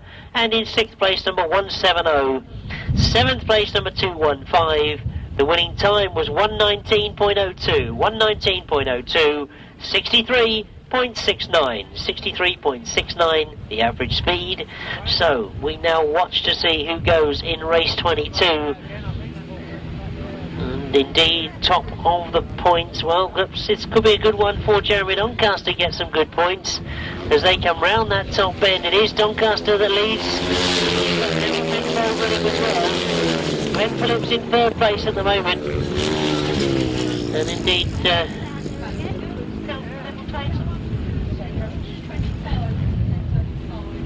problems I can see down here for Vince Kinchin. He pulled out in that first bend. Quickly gets himself off the circuit. Leading from Neville Penfold in second. Glen Phillips tries. And I've done it again, haven't I? Neville Tatum, of course, in second place. And as we see the last lap flag being made ready, this was one where I was expecting Jeremy Doncaster, who sits on 14 points at the moment, to pick up maximum points. And he looks to be doing just that. Neville Tatum on 13 points, just 1 point behind him, so still scoring well, still every possibility of making that a final. But as I say that, he's slowed rapidly on the far side, and Glen Phillips has closed right up on him and is looking to take that second place as they come to the line. Gonna be close. Well, did he do enough?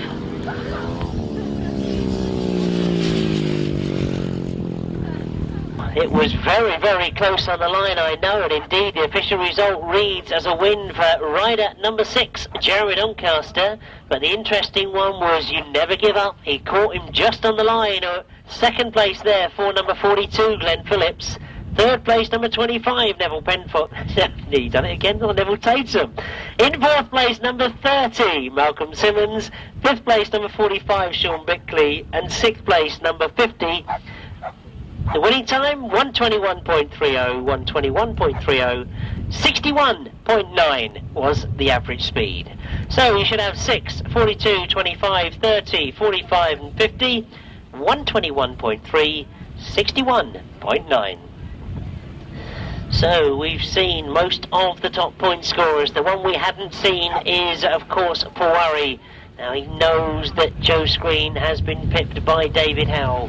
Can he keep the pressure on and get another win? Jason King in second place, Trevor Banks in third. And this is a tremendous ride for the youngster Jason as he's in second place. Trevor Banks desperately trying to stay with him. Can he pull up close as he goes into the top bend? Look at the style of Paul Hurry. Absolutely tremendous form as he comes down past that. Stay the same. It's Jason King in second, Trevor Banks in third, Mitch Gordon in fourth. And as they go into that pit bend, that's again how it stays. So is it all about watching what sort of time that Paul Hurry puts up? He's on 18 points with a win. On 3 rides, 2 wins in second. And that puts him on level pegging with Joe Screen.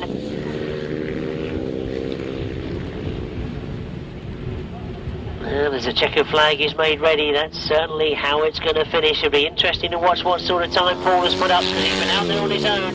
Great ride in second place from Jason King. And third place, number 12, Trevor Banks.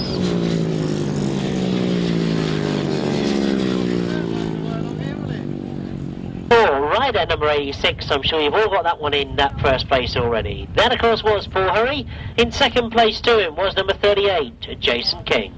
In third place, number 12, Trevor Banks. Fourth place, number 9, Mitch Godden. Fifth place, number 111, Paul Cooper. Sixth place, number 26. And seventh place, number 7. 120.32, 120.32, 67.65, 67.65, 120.32. So we now turn our attention back to the right-hand sidecars for their third leg rides. At the moment we've got on 14 points Gary Jackson and Duncan Tolhurst. We don't see either of those two in this first one.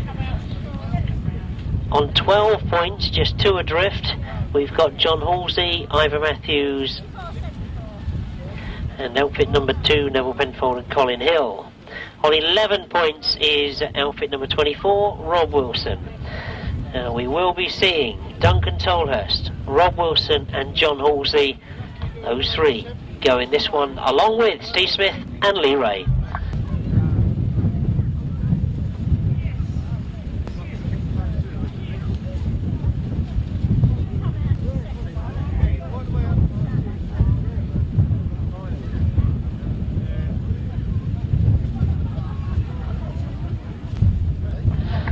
As we see the riders getting ready for race 24, I was just realising it's still getting a little bit tight for the sidecars. They've had 2 leg rides, this the third and last one. So if they have drop points in the early legs, they know they've got to get maximum points. And the strange thing is that all the top point scorers do meet each other in this third leg ride.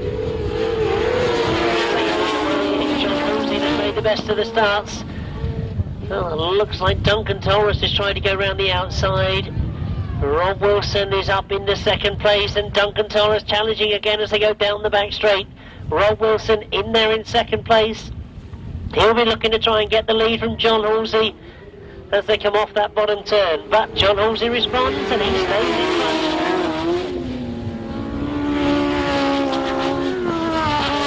Getting very interesting now because Duncan Tolhurst has tried to come back at Rob Wilson again. He wants maximum points from this one as well. And the 3 of them broken away from the rest of the field, and it really is a battle up front. John Halsey and Darren Wilce just leading from Rob Wilson, Tony Miles, Duncan Tolhurst and Simon Beattie. Still there, not out of contention, pushing Rob Wilson on, knowing that if Rob goes for the wide line, they'll be up taking the inside line. And that really is the gamble that Rob Wilson's got to take. Or is he just going to sit in there in second, wait for John Halsey to slide out wide? Rob's much closer to him this time. Well, there's just one more lap to go as they go into that top bend for the last time. It's still the 1, 2, 3 as it was in the beginning. No changes yet. Are they going to wait for the last turn? Is it a do or die effort? Rob Wilson has been forced to go for the wide line. He's gone round the outside. John Halsey knows he's there. He's going to hold it tight but keep it fast. John Halsey does indeed make it, and Rob Wilson doesn't lose his second place. That was the gamble he had to take, and it was a big gamble because Duncan Tolhurst has, in the earlier heats, been one of the quickest outfits out there. The third leg rides for the sidecars, and what a way to start those third legs. A win for number 13, John Halsey and Darren Wilce. In second place, number 24, Rob Wilson and Tony Miles. In third place, number 74, Duncan Tolhurst and Simon Beattie. In fourth place, number 19, Lee Ray and Nick Owen. In fifth place, number 121, Steve Smith and Dave Williams. 141.33, 141.33, 56.27. So, as we now go over the page, chance for some of those a bit further down, pushing the points to get maximum points from this ride perhaps. We've got Miles Simmons sitting on 9 points from 2 rides. No Clive Stoneman, of course, in this one. Richard Thomas looking for a much better ride this time. He wants to be in with a chance of getting into that A final. think nothing less than a win will do him here at the moment.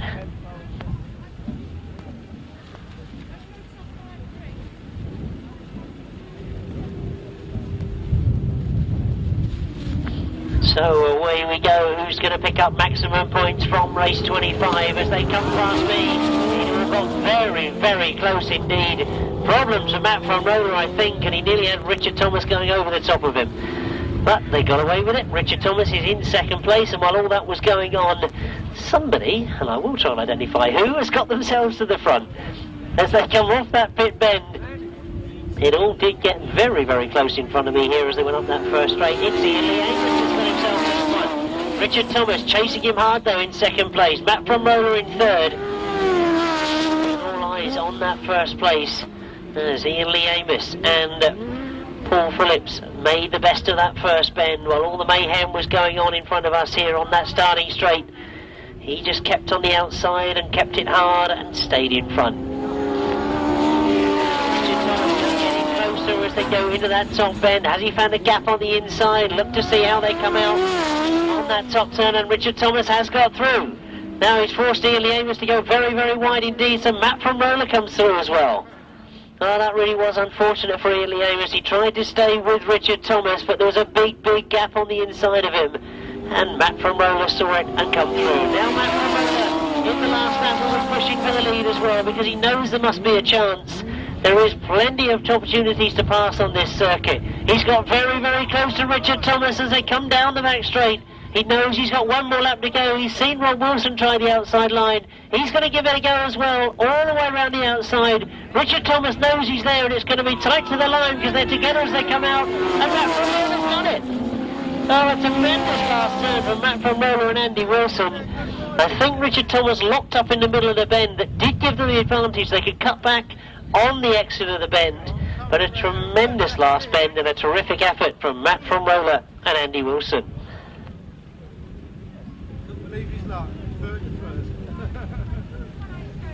Another tremendous sidecar battle, a win for outfit number 5, Matt from Roller and Andy Wilson. In second place, number 60, Richard Thomas and Kevin Woodley. In third place, number 183, Ian Lee Amos and Paul Phillips. In fourth place, number 9, Miles Simmons and Dave Hogan. The winning time was 1:44.39, 1:44.39, 54.62, the average speed. So 5:60, 183 and 9, 1:44.39, 54.62.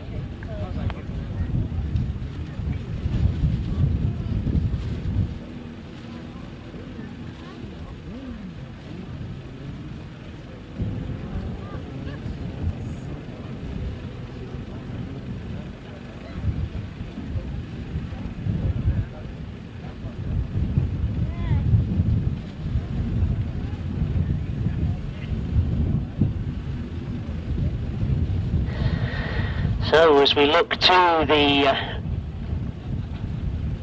third of the third leg rides for the sidecars, I'm sure frantically people are working away in the pits working out what the points are, because that really was an interesting ride from Matt from Roller. He must know that Gary Jackson and Ivor Matthews and Neville Penfold, who are top of the point scoring, do come up against each other, as indeed the other top point scorers came up against each other in race 24. So there are all sorts of permutations that can go on, and it is only 6, of course, that go into that big A final.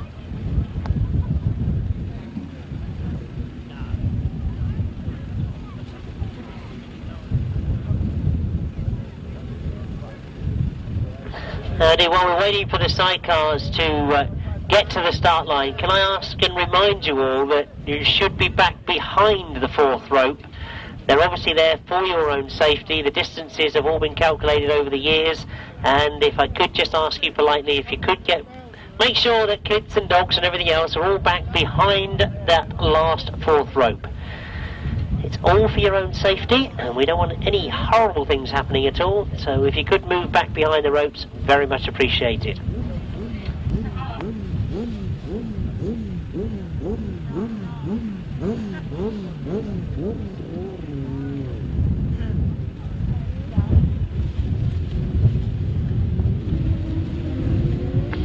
So here we go with race 26, and this could be an interesting one because Ivor Matthews has made a very good start. He's got Gary Jackson with him. Gary Jackson, of course, on maximum. 2 rides and 2 wins, and he's been forced to go wide on that first bend. So he's right out in the loose dirt on the far side, and he's back in 3rd place. He's got work to do. Ivor Matthews and Tony Miles establishing themselves at the front, and I'm looking for Neville Penfold. He also was on he's way back in 4th place at the moment. And Gary Jackson fighting for that 2nd place at the moment. And again, he's forced to go wide. He's not getting close to that 2nd place at the moment. And while he's not getting that 2nd place, there's a bigger and bigger gap opening up between 1st and 2nd. So Ivor Matthews and Tony Miles leading right in 2nd place. Number 18, that's Paul Beckley and Paul Silvera.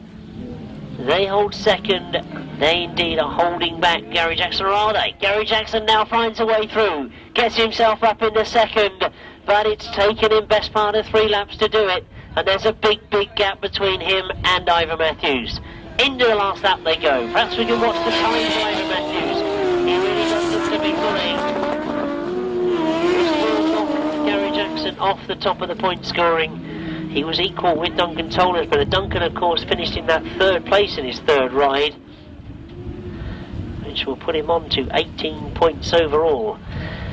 So it's all starting to get itself sorted out as we see the checkered flag go for race 26 as a win for Ivor Matthews and Tony Miles. Gary Jackson and Carl Pugh in 2nd. Paul Beckley, Paul Silvera in 3rd. Neville Penfold 4th. 6, and it was a win for number 15, Ivor Matthews. And I've just been informed by the pits it was actually Cole Blythe that was passengering for Ivor Matthews, but a win anyway. In 2nd place, number 23, Gary Jackson and Carl Pugh.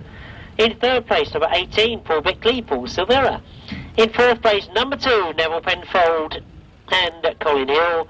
5th place, number 4, James Rogers and Damien James. 139.77, 57.15. So 139.77 the time, 57.15 the average speed. One more race to go to complete the 3rd leg of the sidecars. And certainly one man that could get himself right back in amongst the top point scorers is John Hiscock. He sits on 9 points at the moment, and they really have all taken points off each other in this 3rd leg ride. Well, it is indeed John that gets to the front, so I'm sure he knows what he's got to do as he goes into that top bend. He's got Paul Johnson on the inside of him though, and Paul Johnson, of course, had a very good ride in his 2nd heat, but he was well down in his 1st ride. Don't know whether a win here can do enough for him, but he's certainly going well in this heat as John Hiscock has got his work cut out to try and stay with him.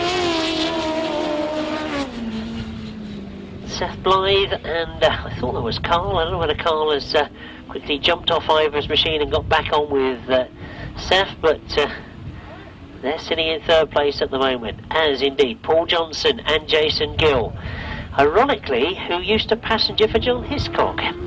So, John Hiscock watching his old passenger going away from him as he goes into the top bend. Paul Johnson looking very much in control, doesn't look like losing this lead. Oh, John Hiscock may well have done enough even with this 2nd place.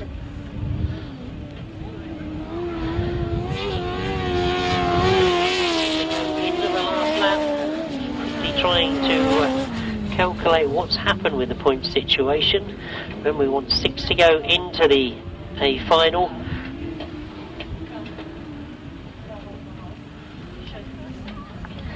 And as they come round towards the checkered flag this time, this has been a really good ride for Paul Johnson and Jason Gill. He's pleased with that one. John Hiscock and Simon Wall finish in 2nd. Seth and Carl Blythe finish in 3rd. In your programme, it was a win for number 7, Paul Johnson, and passenger Jason Gill. 2nd place, number 184, John Hiscock and Simon Wall. In 3rd place, number 30, that's Seth Blythe and Carl Blythe. 140.09 was the time, 140.09, 56.97. That's the average speed.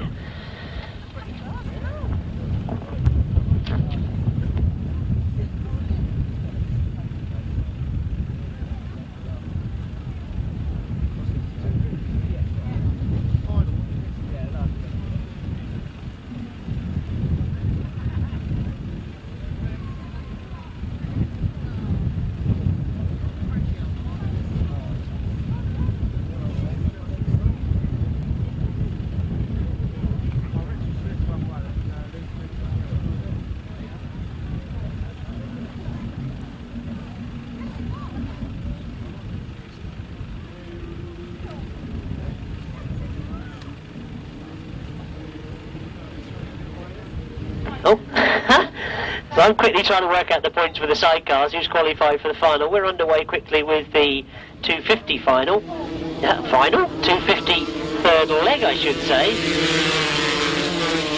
Looking at the top point scorers, of course, it should be a battle in this one between Lee Street and Richard Smith, because those two have both had wins. Both followed each other home as well and had second places, and I think it is those two that have got out in front once again. So let's look for the tall figure of Richard. Lee Street in second at the moment. Richard just leading from Lee, and Steve Siren in front of Dave Knowles, third and fourth. So the gap now between second and third. Good little scrap going on for that first and second and third and fourth. Dave Knowles just taking over in third. But watch what's happening at the front. These two on the same points coming into this third leg ride. One more lap to go, and Lee Street may have taken the advantage just at the right time. Richard Smith will have an answer to him, I'm sure, but Lee Street in terrific form. He goes around that bottom corner, gone a little bit wide. Richard Smith is still close to him. He can still take him on this last bend. It's going to be tight. No mistakes from Lee Street. Holds it well indeed. That was a good corner from Lee Street. He's gone a little bit wide to the line, but he's got the win. Richard Smith in second. Dave Knowles comes through for third. Steve Siren in fourth. You can see that we've got the 350s on the line already. I'll do them by number only in race 28.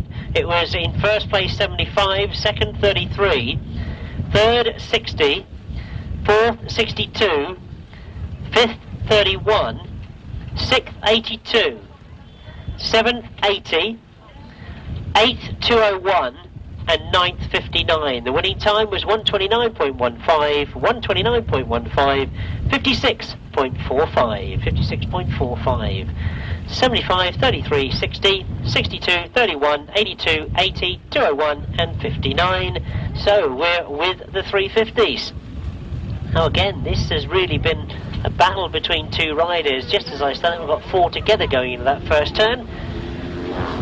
So as we start to sort themselves out, Dave Rumsey, Taylor, I was going to say, we're at top of the points, but Paul Cooper looks like he wants to get in on the act as well. He indeed takes over the lead. Paul Cooper then from Neil Taylor, from Dave Rumsey. That's how they go up the back straight, and Paul Cooper leading from Neil Taylor. And I think this might bring all three of them level on points if they stay as they are. They stay as they are at the moment, and Paul Cooper goes into that pit bend. Neil Taylor, we're watching him carefully. Has he gone wide? He looks to have closed up, and Neil Taylor does get much, much closer to him, looking for a gap on the inside. Now, will he try and force him to go even wider on the exit of this bend? Neil Taylor shows him the back wheel. Pushes on. This one, doesn't he? As he comes across the line with fist in the air, trying to egg the machine on. Now Paul Cooper is still there in second place, but Neil Taylor's very quick up that back straight. And just as I say that, Paul Cooper's hit problems, and Dave Rumsey goes past him as well.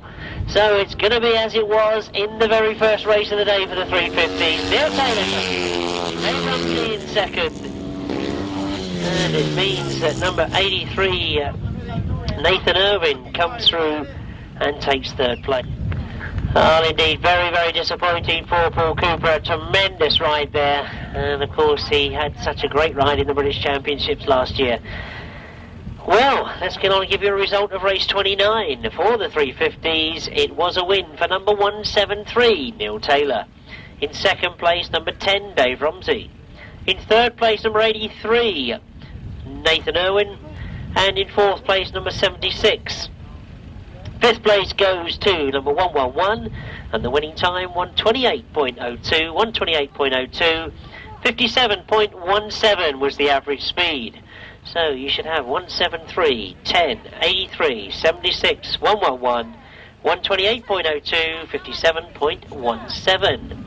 So over the page we go, and the last race before the interval, we've got the left-hand sidecars out once again.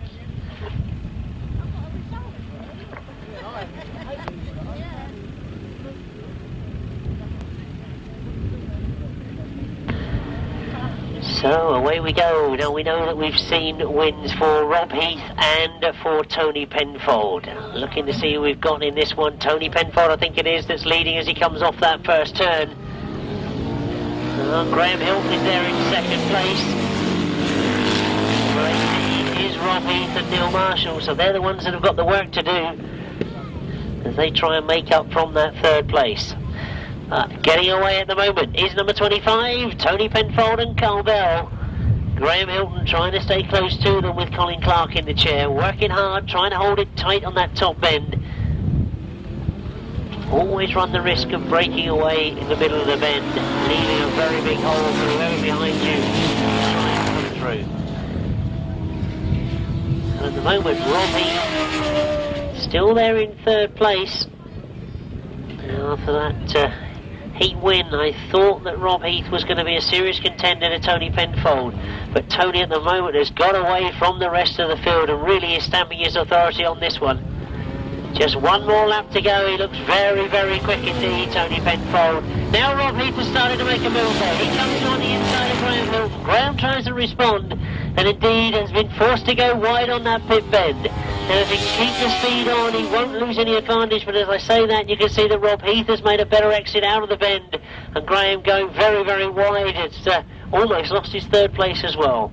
And he tries to lock in now, as it will be the checkered flag this time as they come down off the top of the hill. And it does look as if Richard Fremantle has got himself round the outside and got into third. Can only suggest that there were problems for Graham Hilton.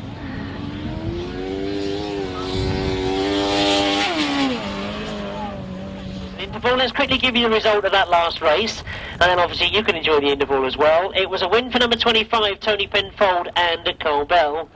In second place, number 18, that's Rob Heath and Neil Marshall. Third place, number 9, Richard Fremantle, Dave Angel. Fourth place, number 151, Graham Hilton, Colin Clark. Fifth place, number 27, Clive Holland and Phil Durant. 144.66 was the winning time, 144.66. 48.08 was that winning time, and as I mentioned, we have reached the time of day where there's an interval, so please take that well-earned break from the racing. Food and drink, if you haven't brought it with you, supplied just up to my right between me on the finishing line and the pits. You'll ever wander around the pits, feel free to do so. They're not too aggressive, the riders. I'm sure they won't mind you coming around and have a look at the different types of machinery that people are using. Adrian Phipps on 12 points. Third place, number 83, Nathan Irwin on 15 points. Top of the 350s though, in second place, number 10, Dave Rumsey, 26 points scored. And the winner overall of the 350s, and I think when he went across the line in that last race, he knew exactly what he'd done. 173, Neil Taylor on 28 points.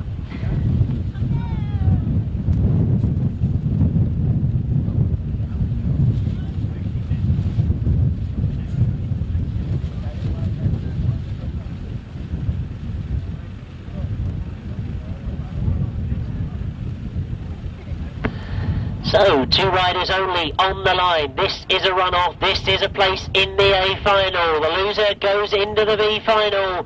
And at the moment, I think you can only say that it is going to be experience against youth, because Neville Tatum leads at the moment. And Jason King, the youngster, has come through all the schoolboy ranks. I've seen him ride at the age of 12, 13 and 14.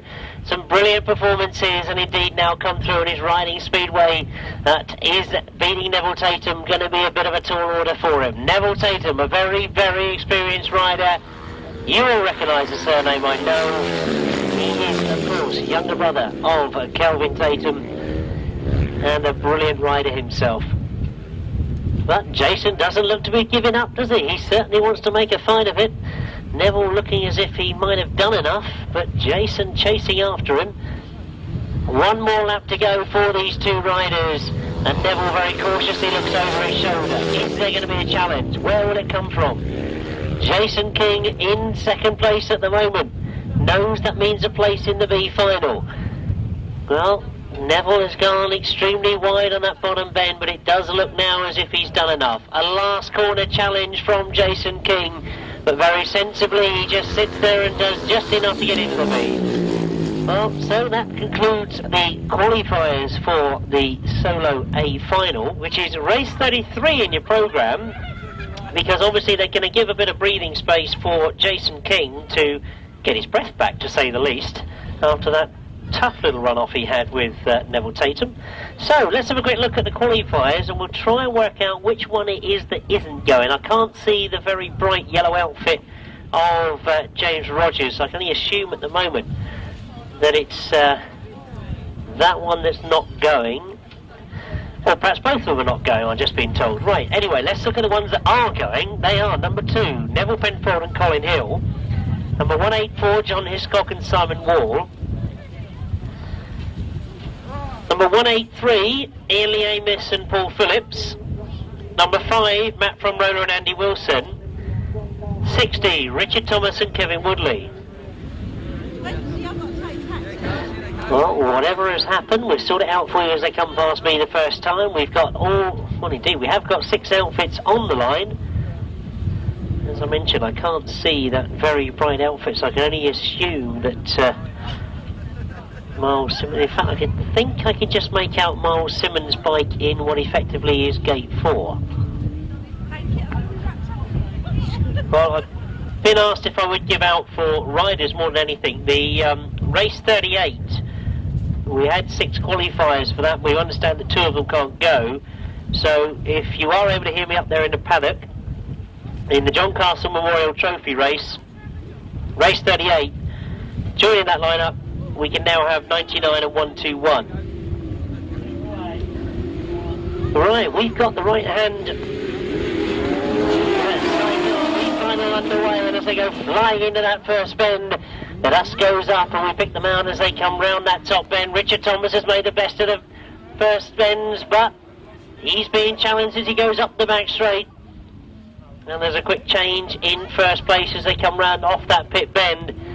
It is indeed the last qualifier to get into the final. Miles Simmons has got to the front, Richard Thomas in second, Matt from Rover in third at the moment, Neville Penfold in fourth, Ian Lee Amos in fifth. But as we look to the far side, there's a great scrap going on for that second as Matt from Roller has come through underneath Richard Thomas. Into the pit bend we go, and this is a tremendous race for Miles Simmons and Dave Hogan. Well, they look very much in control and they're away from the rest of the field. Matt from Roller and Andy Wilson still there in second. Richard Thomas and Kevin Woodley in third. Ian Lee Amos has moved up into fourth place. We've lost Neville Penfold into the centre green. Obviously problems for Neville and Colin Hill. As we look to the far side, no problems for Miles Simmons as he comes round that bottom bend. Very much in control, and one more lap to go. He doesn't look like being caught as Matt from Roller can't offer anything to him. Richard Thomas and Kevin Woodley again in that third place can only watch what's happening in front of them.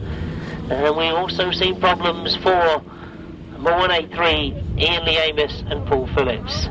So the checkered flag being made ready for the first of the finals this afternoon, and it's going to be a great victory for the youngster Miles Simmons and Dave Hogan. What a great way to start their racing for 2002. Great decision to move from being passenger to driver.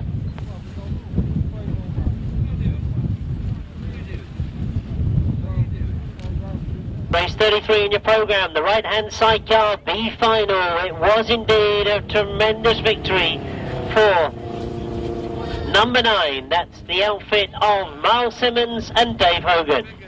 In second place, number 5, Matthew from Roller and Andy Wilson. In third place, number 60, Richard Thomas and Kevin Woodley. In fourth place, number 184, John Hiscock and Simon Wall. In fifth place, number 183, Ian Lee Amos and Paul Phillips. 141.45, 141.45, 56.2 was the average speed. So for race 33, you should have in the results number 9, number 5, number 60, 184 and 183, 141.45, 56.2. So we now turn our attention to the 500cc solo. This is the B final, race 32 in your programme. And already I can see we've got them on that start line. Remember, coming into this, the loser, in fact, of the runoff Didn't quite make it today into the A final, but I'm sure that's a name you ought to remember, Jason King, that is going to be getting into bigger finals as indeed he progresses through his career.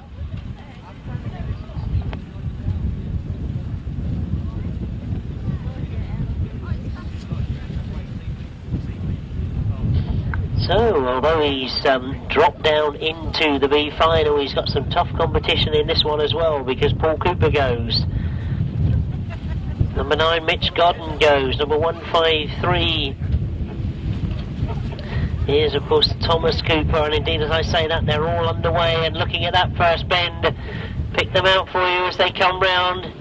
As it is, in fact, Jason King that's got to the front. He comes past me, leading from Julian Phillips second. Mitch Godden is up there in third place at the moment. Tries to go round the outside.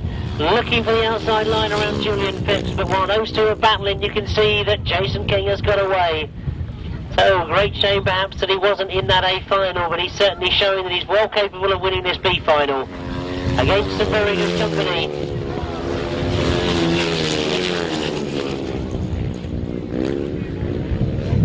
Oh, we've lost a machine on this top bend. I think we're going to be seeing a red flag on the far side. We are indeed, as riders slow down.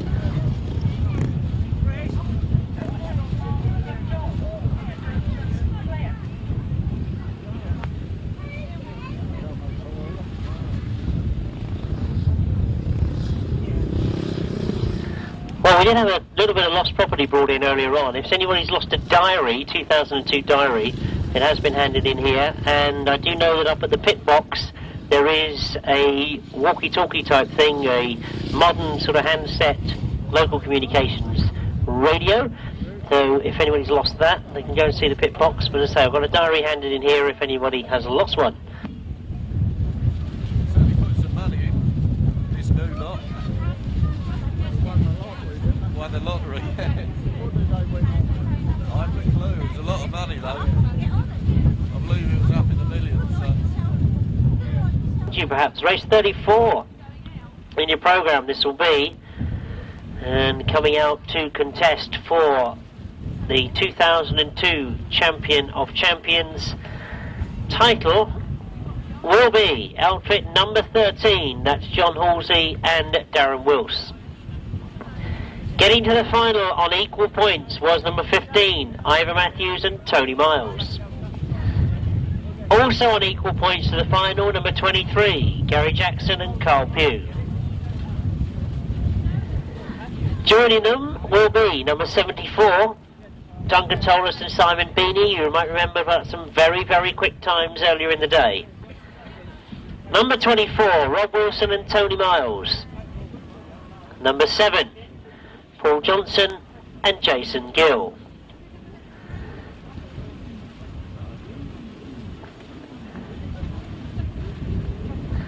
And I've just seen Tony Miles running down in front of me, so he's obviously not passengering either in this final.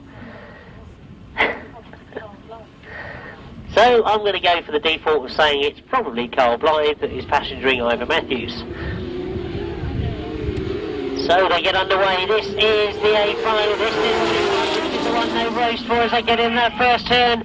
Rob Wilson and John Halsey go into that first turn together. Who's going to make the best of it coming out? Ivor Matthews is on the inside of both of them. It could be him that gets in front.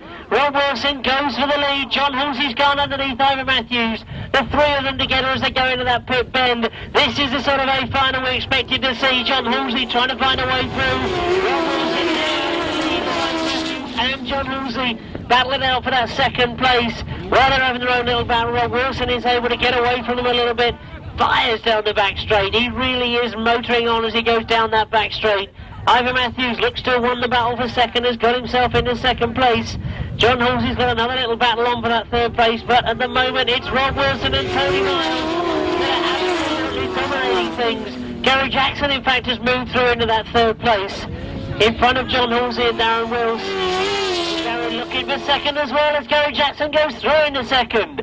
Ivor Matthews went wide. John Halsey's followed him through as well. He's gone into third place. And as they come round off the bottom bend, I'm sure that Rob Wilson's not aware of all the action behind him. But they are scrapping for places.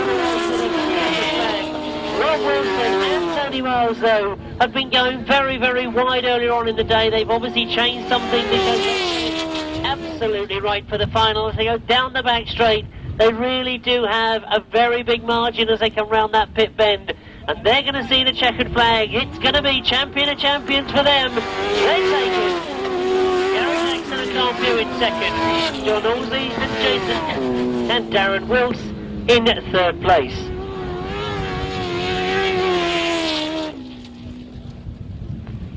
So a long wait before we saw that A final, and what a tremendous final it turned out to be. As we've seen them race all day long, we knew it was going to be a tough one to win. But what did Rob Wilson do to make that bike that much better in the final? Did he go down another gear on his gearing on the bike to make it just pull that little bit harder, drive that little bit faster? Whatever he did, it most certainly worked. A tremendous final from Rob Wilson and Tony Miles.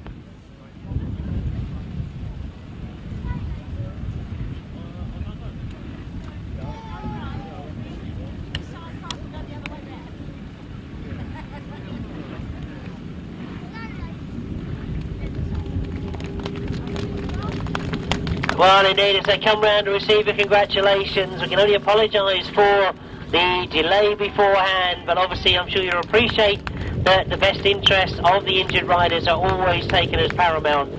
But believe me, what a great final these guys put on. They were sitting in the pits waiting for everything to happen once the tapes went. That's what this sort of racing is all about. It's fast, it's furious, and you really can't tell who's going to do the winning. The official result of race 34, a win for outfit number 24, Rob Wilson and Tony Miles. Second to them this afternoon is number 23, Gary Jackson, and passenger Carl Pugh. In third place, number 13, John Halsey and Darren Wilce. In fourth place, number 15, Ivor Matthews and Tony Miles.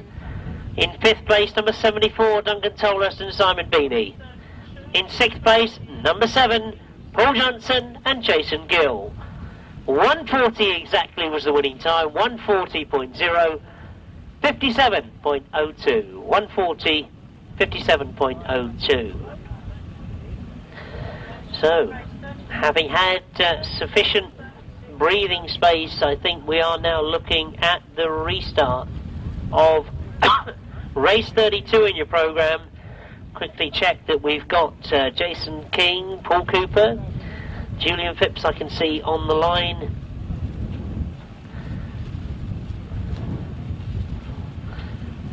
So as the last of the sidecars makes his way back to the pits, the starters hold the solos. Remind you, this is race 32 in your programme, the solo B final.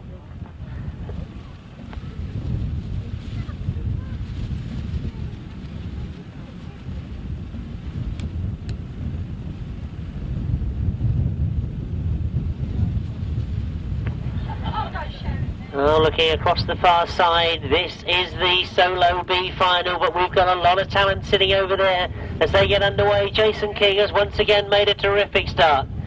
Obviously disappointed that he hasn't made it to the A final, but he was leading the B final before it was stopped. And he's leading once again. Mitch Clark in second, Paul Cooper in third, Julian Phillips in fourth. And the youngster Jason King making the best of it as he goes round that pit bend. Up the back straight he goes, and he's really stamping his authority on this one. He wants to get his name in the record books.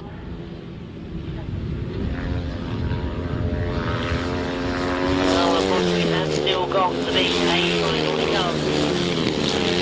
At the moment, Jason King stamping his authority all over this B final, or consolation final as we might like to call it.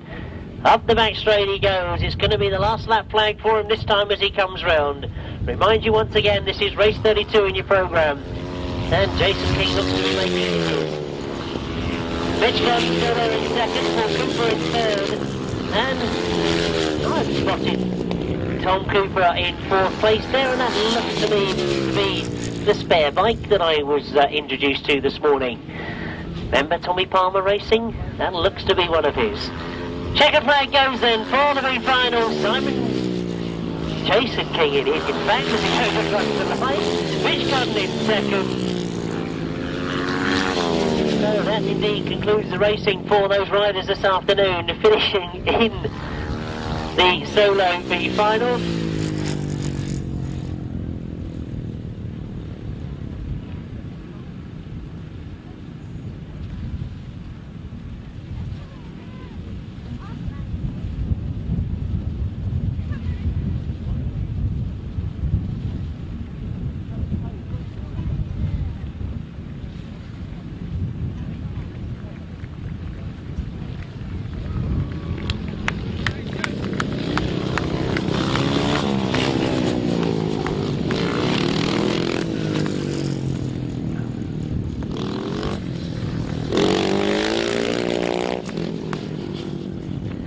So, race 32 in your programme, the Solo B final, and an official result for you. A win for what probably is a very disappointed rider. He never made it into the A final. Not quite enough today, but I'm sure we're going to see him later in the year. It is, of course, number 38, Jason King. In second place, number 9, Mitch Godden. In third place, number 111, that's Paul Cooper. In fourth place, number 153, that's Tom Cooper. In fifth place, number 73, that's Julian Phipps. In sixth place, number 170, that's Steve Braidford. In seventh place, number 45, and that's Sean Bickley. 121.82, 121.82, 61.51. 61.51 the average speed, 121.82. So we can now turn over the page because that was the Solo B. We've seen the Sidecar B, we've seen the Sidecar A. We're now on to race 35. This is the left-hand Sidecars big final. Remember, forget all the qualifying races beforehand. This is what it's all about. And Graham Hilton gets off to a good start. Tony Penfold chases afterwards. Round the outside he goes, and Tony Penfold has made the best of that bottom turn. Now he has looked very much in control, Tony Penfold, as the afternoon's gone on. He knows it's a straight race. He knows this is the one that he's got to do it in. So Tony Penfold and Carl Bell lead from the early leaders, Graham Hilton and Colin Clark. They're now coming under pressure from Richard Fremantle and Dave Angel. That's how we see the 1, 2, 3 at the moment. As they go up that back straight, you can see that really there's no response to Tony Penfold and Carl Bell. That's a big, big gap they've grown now between them and second place Graham Hilton. One more lap to go for Tony Penfold. Richard Fremantle still not making any ground on Graham Hilton. I must admit, after that early win this afternoon, very disappointed to see Rob Heath back there. Thought he was going to be the one that would give a bit of fight to Tony Penfold, but as the checker flag is being made ready, it certainly looks as if it's going to be a very, very convincing victory for Tony Penfold and Carl Bell. Terrific ride for Graham Hilton and Colin Clark. They take second, and as indeed it has been through the whole race, number 9, Richard Fremantle and Dave Angel take third.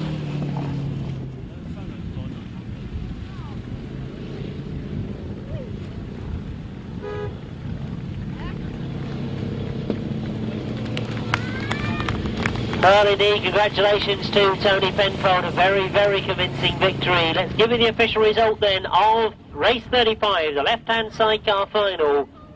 A win for outfit number 25, that's Tony Penfold and Carl Bell. In second place, number 151, Graham Hilton and Colin Clark. In third place, number 9, Richard Fremantle and Dave Angel. In fourth place, number 23, Billy Penfold and Will Offham. In fifth place, number 18, Rob Heath and Neil Marshall. The winning time was 139.73, 139.73, 50.46 they averaged. So we've seen the big sidecar final. We now move to the big solo final. Well, whether you follow the press before these events or you make your decisions on the day, who is it that's going to win the A final? Tremendous lineup of David Howe, Joe Screen, Paul Hurry, Jeremy Doncaster, Matt Reed, Glen Phillips, Trevor Banks and Neville Tatum. As always, those starts very, very important. And that first bend, I think, is going to be absolutely spectacular. We'll see who makes the best of it off the start. Trevor Banks has made a good one. Well, Paul Hurry it is who's made the best of it. They'll take her up the back straight. Paul Hurry is indeed straight away into the lead. And they're chasing after him. Doncaster is there as well. Oh, I can see that we've got red flags on that bottom turn. We've lost a rider on the far side. And as the rest of the riders slowly make their way back round to that start line, quickly trying to decide who it was that had taken the tumble on the far side.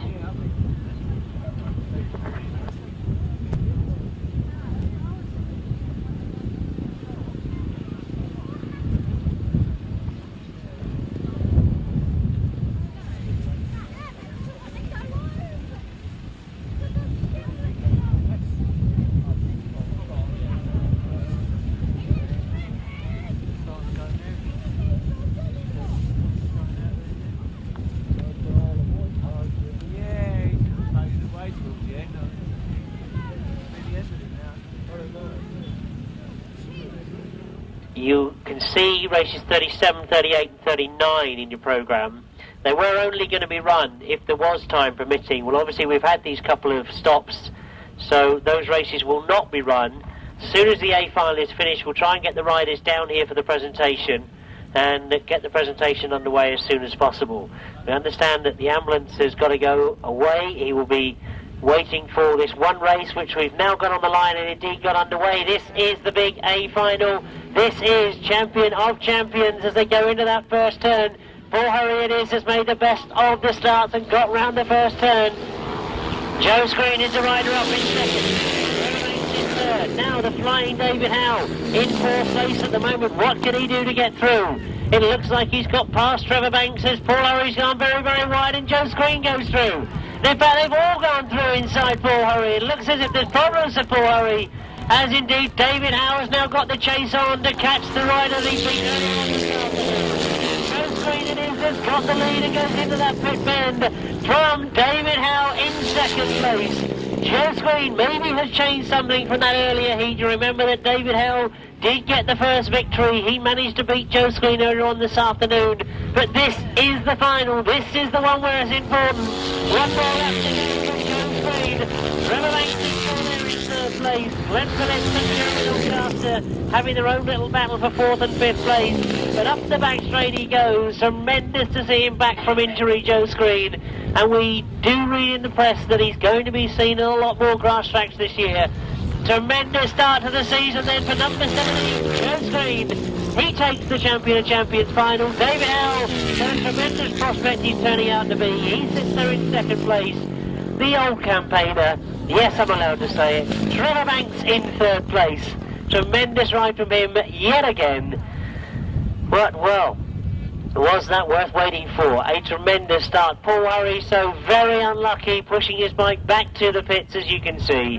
What the problem was, we don't know yet, but what we do know is that Joe Screen has come here, as he has said in the press, in very determined mood. He wants to do well this year, and that's the way to go about it. A very, very convincing victory as Joe makes his way back to the pits.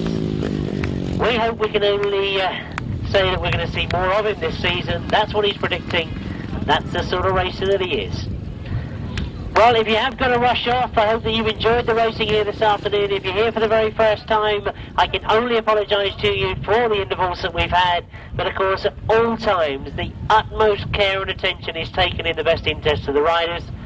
So please bear with us. The racing, I think you'll agree, has been absolutely superb.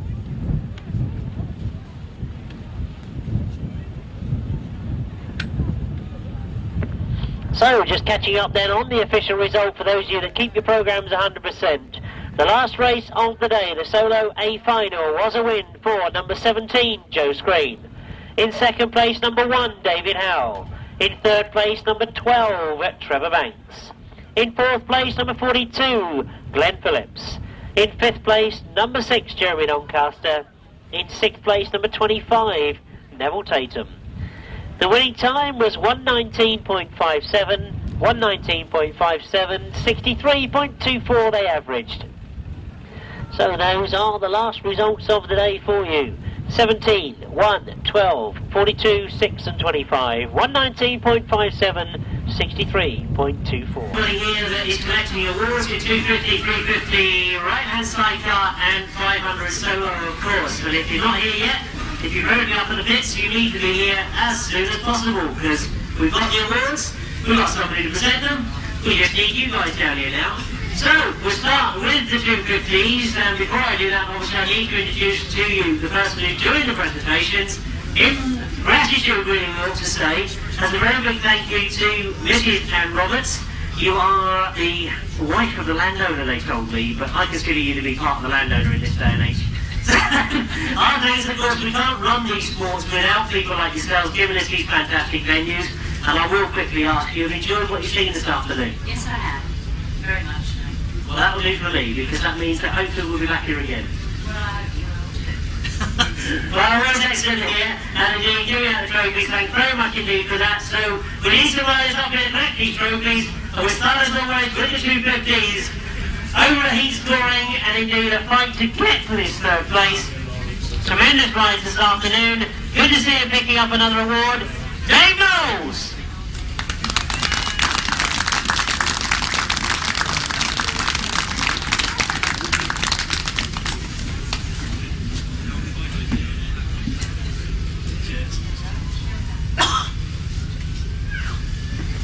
Well, he was call up second place. I'm sure that this is one rider that thought he should really have been up in that first place.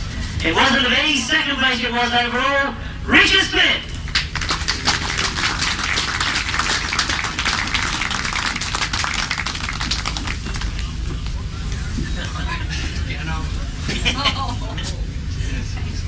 Well done indeed to Richard, but of course there is only one first place. One rider that's going to go up on there, you all know him from this part of the world.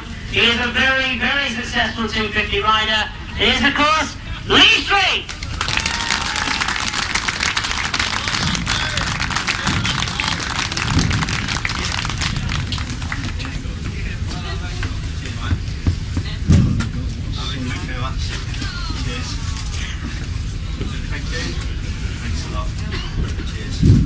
Well, what I do is, before you jump up there, let me have a quick word, because one thing I was thinking earlier on this afternoon when I got here was that really it's an enormous track for 250s. Not really. It's like to get a chance to ride around here, really. Most of these tracks, they don't have 250s anymore. It's a really good opportunity to have a ride out. So the highest possible gearing you ever had? Possibly, yeah. It's good fun, really good fun.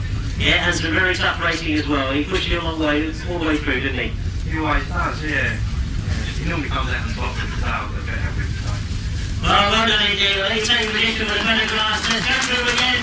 In third place this afternoon with Dave Knowles. In second, Richard Smith. Our winner this afternoon with Lee Street. Well done indeed, guys. This is the last of the photographs are taken. Let's move straight on then to the 350s. And I know I kept getting his name wrong earlier on, but they did come in to tell me, and I hope they've got it right at the end of the day. Finishing in third was Nathan Irwin.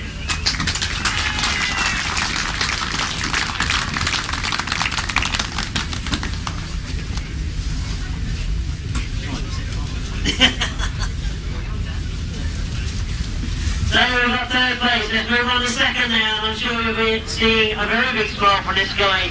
A great ride this afternoon to finish in second place in the 350, Dave Rumsey!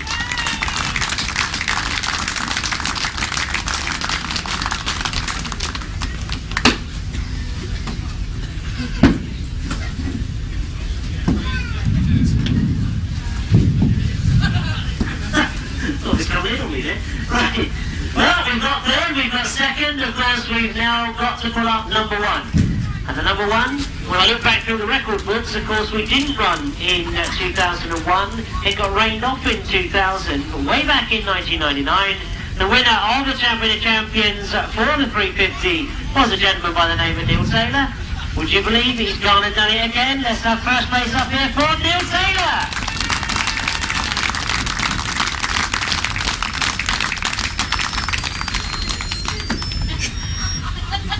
Turn it off. So I have. Jim, turn him round so I can see him. Turn him round so I can see him. What do you want to see him for? Yeah, jump down here a second, because I don't really want to climb up there. And he said you got to face that way so you can see him on the video. Thank you. Now, 3 years ago, back in 1999, you won this. Lots of 350 victories, but that must have been the nice one. Yeah, it was quite good. I mean, I was fortunate of not being able to make the start and better run into the first two of the hit, but had the power and to move around the track and do the business, really.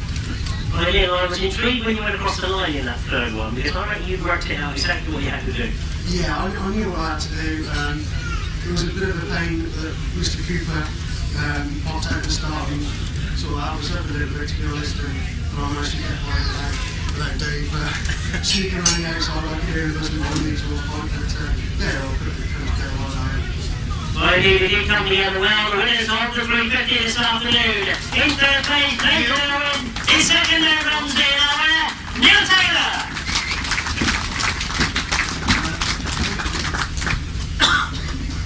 So to take the last of the photographs of the 350s, we'll move on to the right-hand side cars.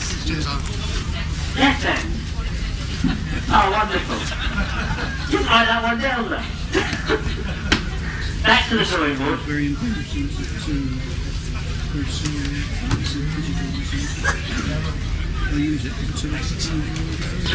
the left-hand side cars. And I know there was a bit of confusion with this earlier on. I certainly didn't pick it up, but the idea was they were going to ride over point-scoring rides, each one of them dropping a ride. And then they realised that there's only 6 of them left, so they're all going to go in that straight final. Hence, we missed the last race. And it meant that when they went across the line, we had in third place, rider number 9 this afternoon, Richard Fremantle and Dave Angel.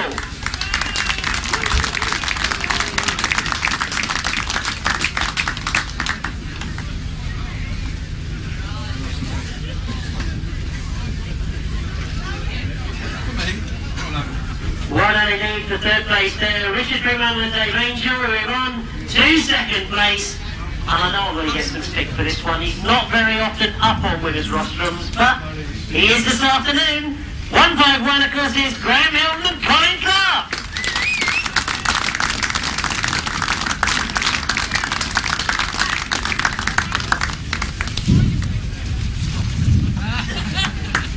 Now, they don't keep clapping, you know, you just get the clap and then you'll learn, don't worry.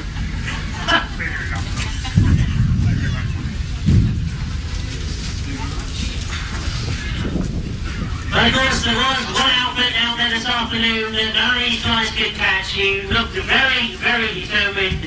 He made it his. A tremendous final. Nobody was going to catch him. It is, of course, Tony Penfold and Carl Bell.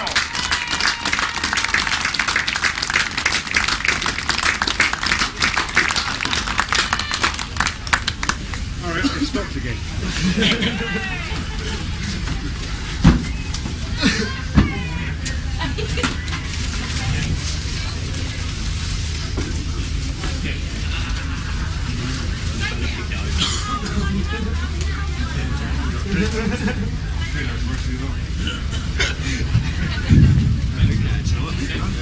That's it. Now, he's really rushing up there, Tony. Hang on a second. I'm going to get a word out of you. He'll give me sticky when I make your point that way. Now what I'm really going to ask you is that final in particular, you looked a little bit head and shoulders over the rest of these guys. It's always hard. It might look it, but when you actually get out there, they start fighting your way around. Too fine. Just put it right there. Just let him have it. He paid me. I don't reckon they just let you have it. I don't know what I mean by that. So no, I mean, a tremendous track, and obviously the sort of circuit that suits your machines. Oh yeah, I mean, we only got invited last Saturday from right, so we like thanked him for that. But yeah, it's nice and easy. Any reason to keep going and wind it on. Well, wind it on you most certainly did. And Carl, if I can get you in here quickly, from a passenger's point of view, and enjoying the circuit. Yeah, it's nice, you know, it's extremely rough really. Like Tony said, it's nice and big and wide. Not really hard for the back of it. Not really hard, he says. Right. A long way around. Very well done indeed. A fantastic victory on 3 left-hand side car riders. And well done indeed to the winners, Tony Penfold and Carl Bell.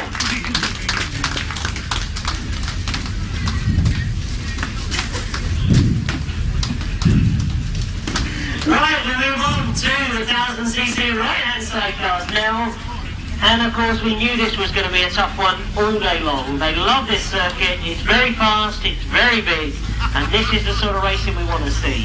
Finishing in third place this afternoon, well, he has been up on this roster before, I know, and last time it was as a winner.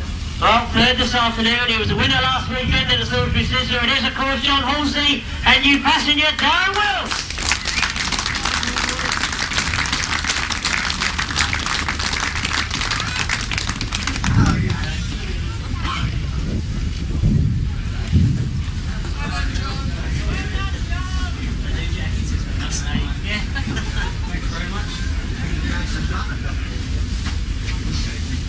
So, third place, John Halsey and Darren Wilce, and second place, well, this I think was the outfit that didn't quite know how to make the starts this afternoon. He made hard work of it all day long, but in the final, he worked it through, got himself up to second.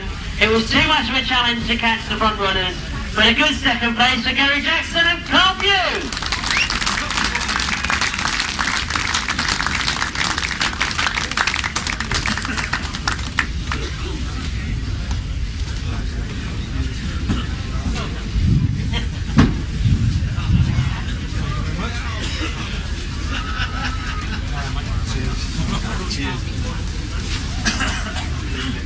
Now we'll call up the winners of the right-hand sidecar. I'm going to let you into a little bit of a secret. That man standing there with the video makes me go around the pits in the morning to try and get as much information out of the riders as I can, which you can then see on the video if you buy them some weeks later. Now we thought of an idea this morning because one right-hand sidecar crew had an absolutely fantastic final down here that meant you won the British Masters. So I said, come on Bob, like, good idea, we'll have a word with this guy and get him to explain what the track's like. And all I get is, well, it's quick, it's big. But whatever it is he does, he seems to continue winning on this track. It obviously suits him, his bike, the conditions, everything. They got it right again. The winners of the champions is Ron Wilson and Tony Penfold.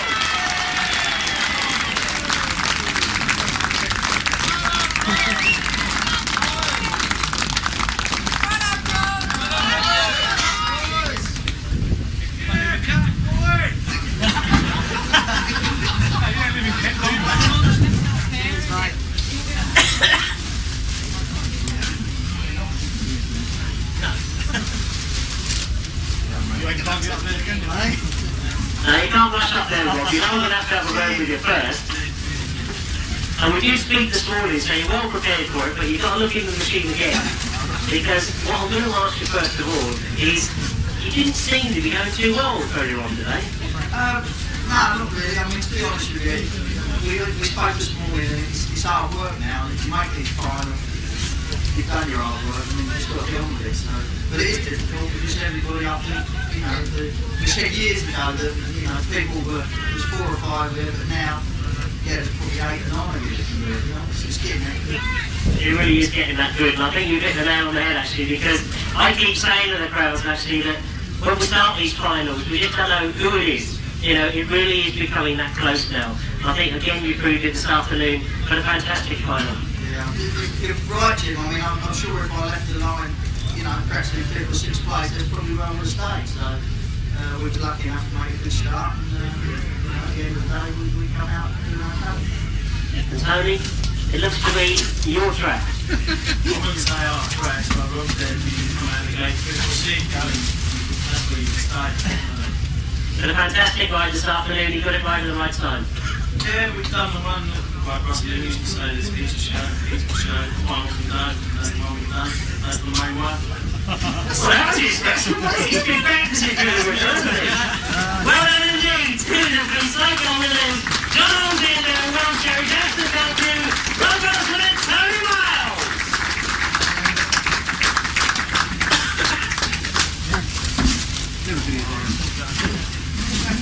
As they get the last of the photographs, and we see our rider disappear again. We've now got the 500cc solo champion of champions, and I think we're going to get a massive round of applause, even for the guy that I'm going to call up for 3rd place. He's been riding for quite a few years now. I don't think it won't be saying, because it is, of course, in 3rd place, the fantastic Trevor Banks.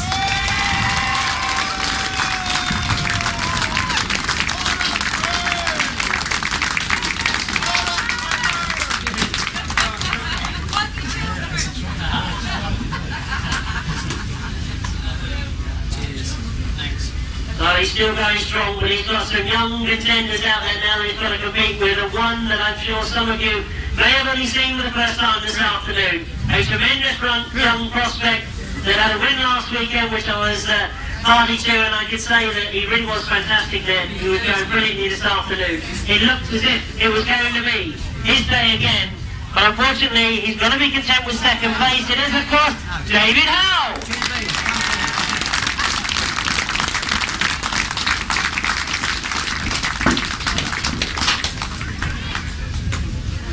Well, brilliant achievement, and if we can keep it going, of course we've got just one more place to go. It is the #1 spot, and it's fantastic to see this guy back in the sport. I want to hear a very big round of applause. Fantastic victory here this afternoon for, of course, Joe Screen!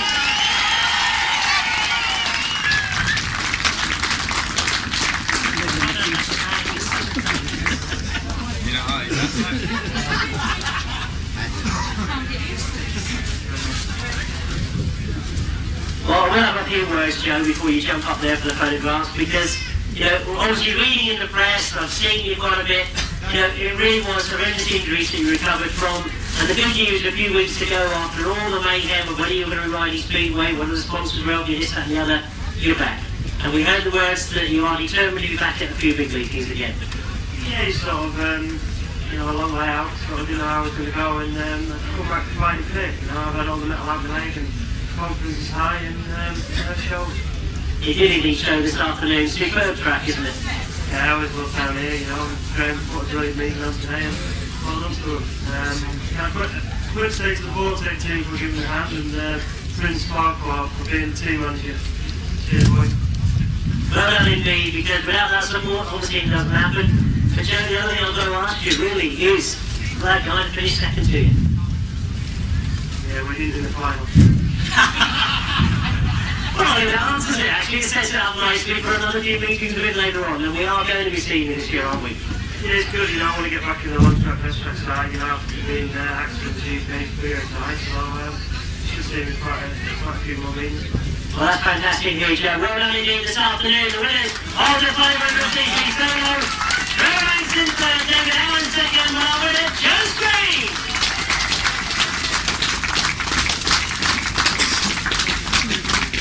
Well, as the last of the photographs are taken for the press, at any rate, we're going to say thank you all for today for the presentation. I hope you enjoyed the racing this afternoon. I hope we're going to see you back here later on in the year, or indeed down at Maidstone next week, where there is another tremendous lineup. From me, Jim here, I can only say have a very safe journey home. Thanks indeed for coming along.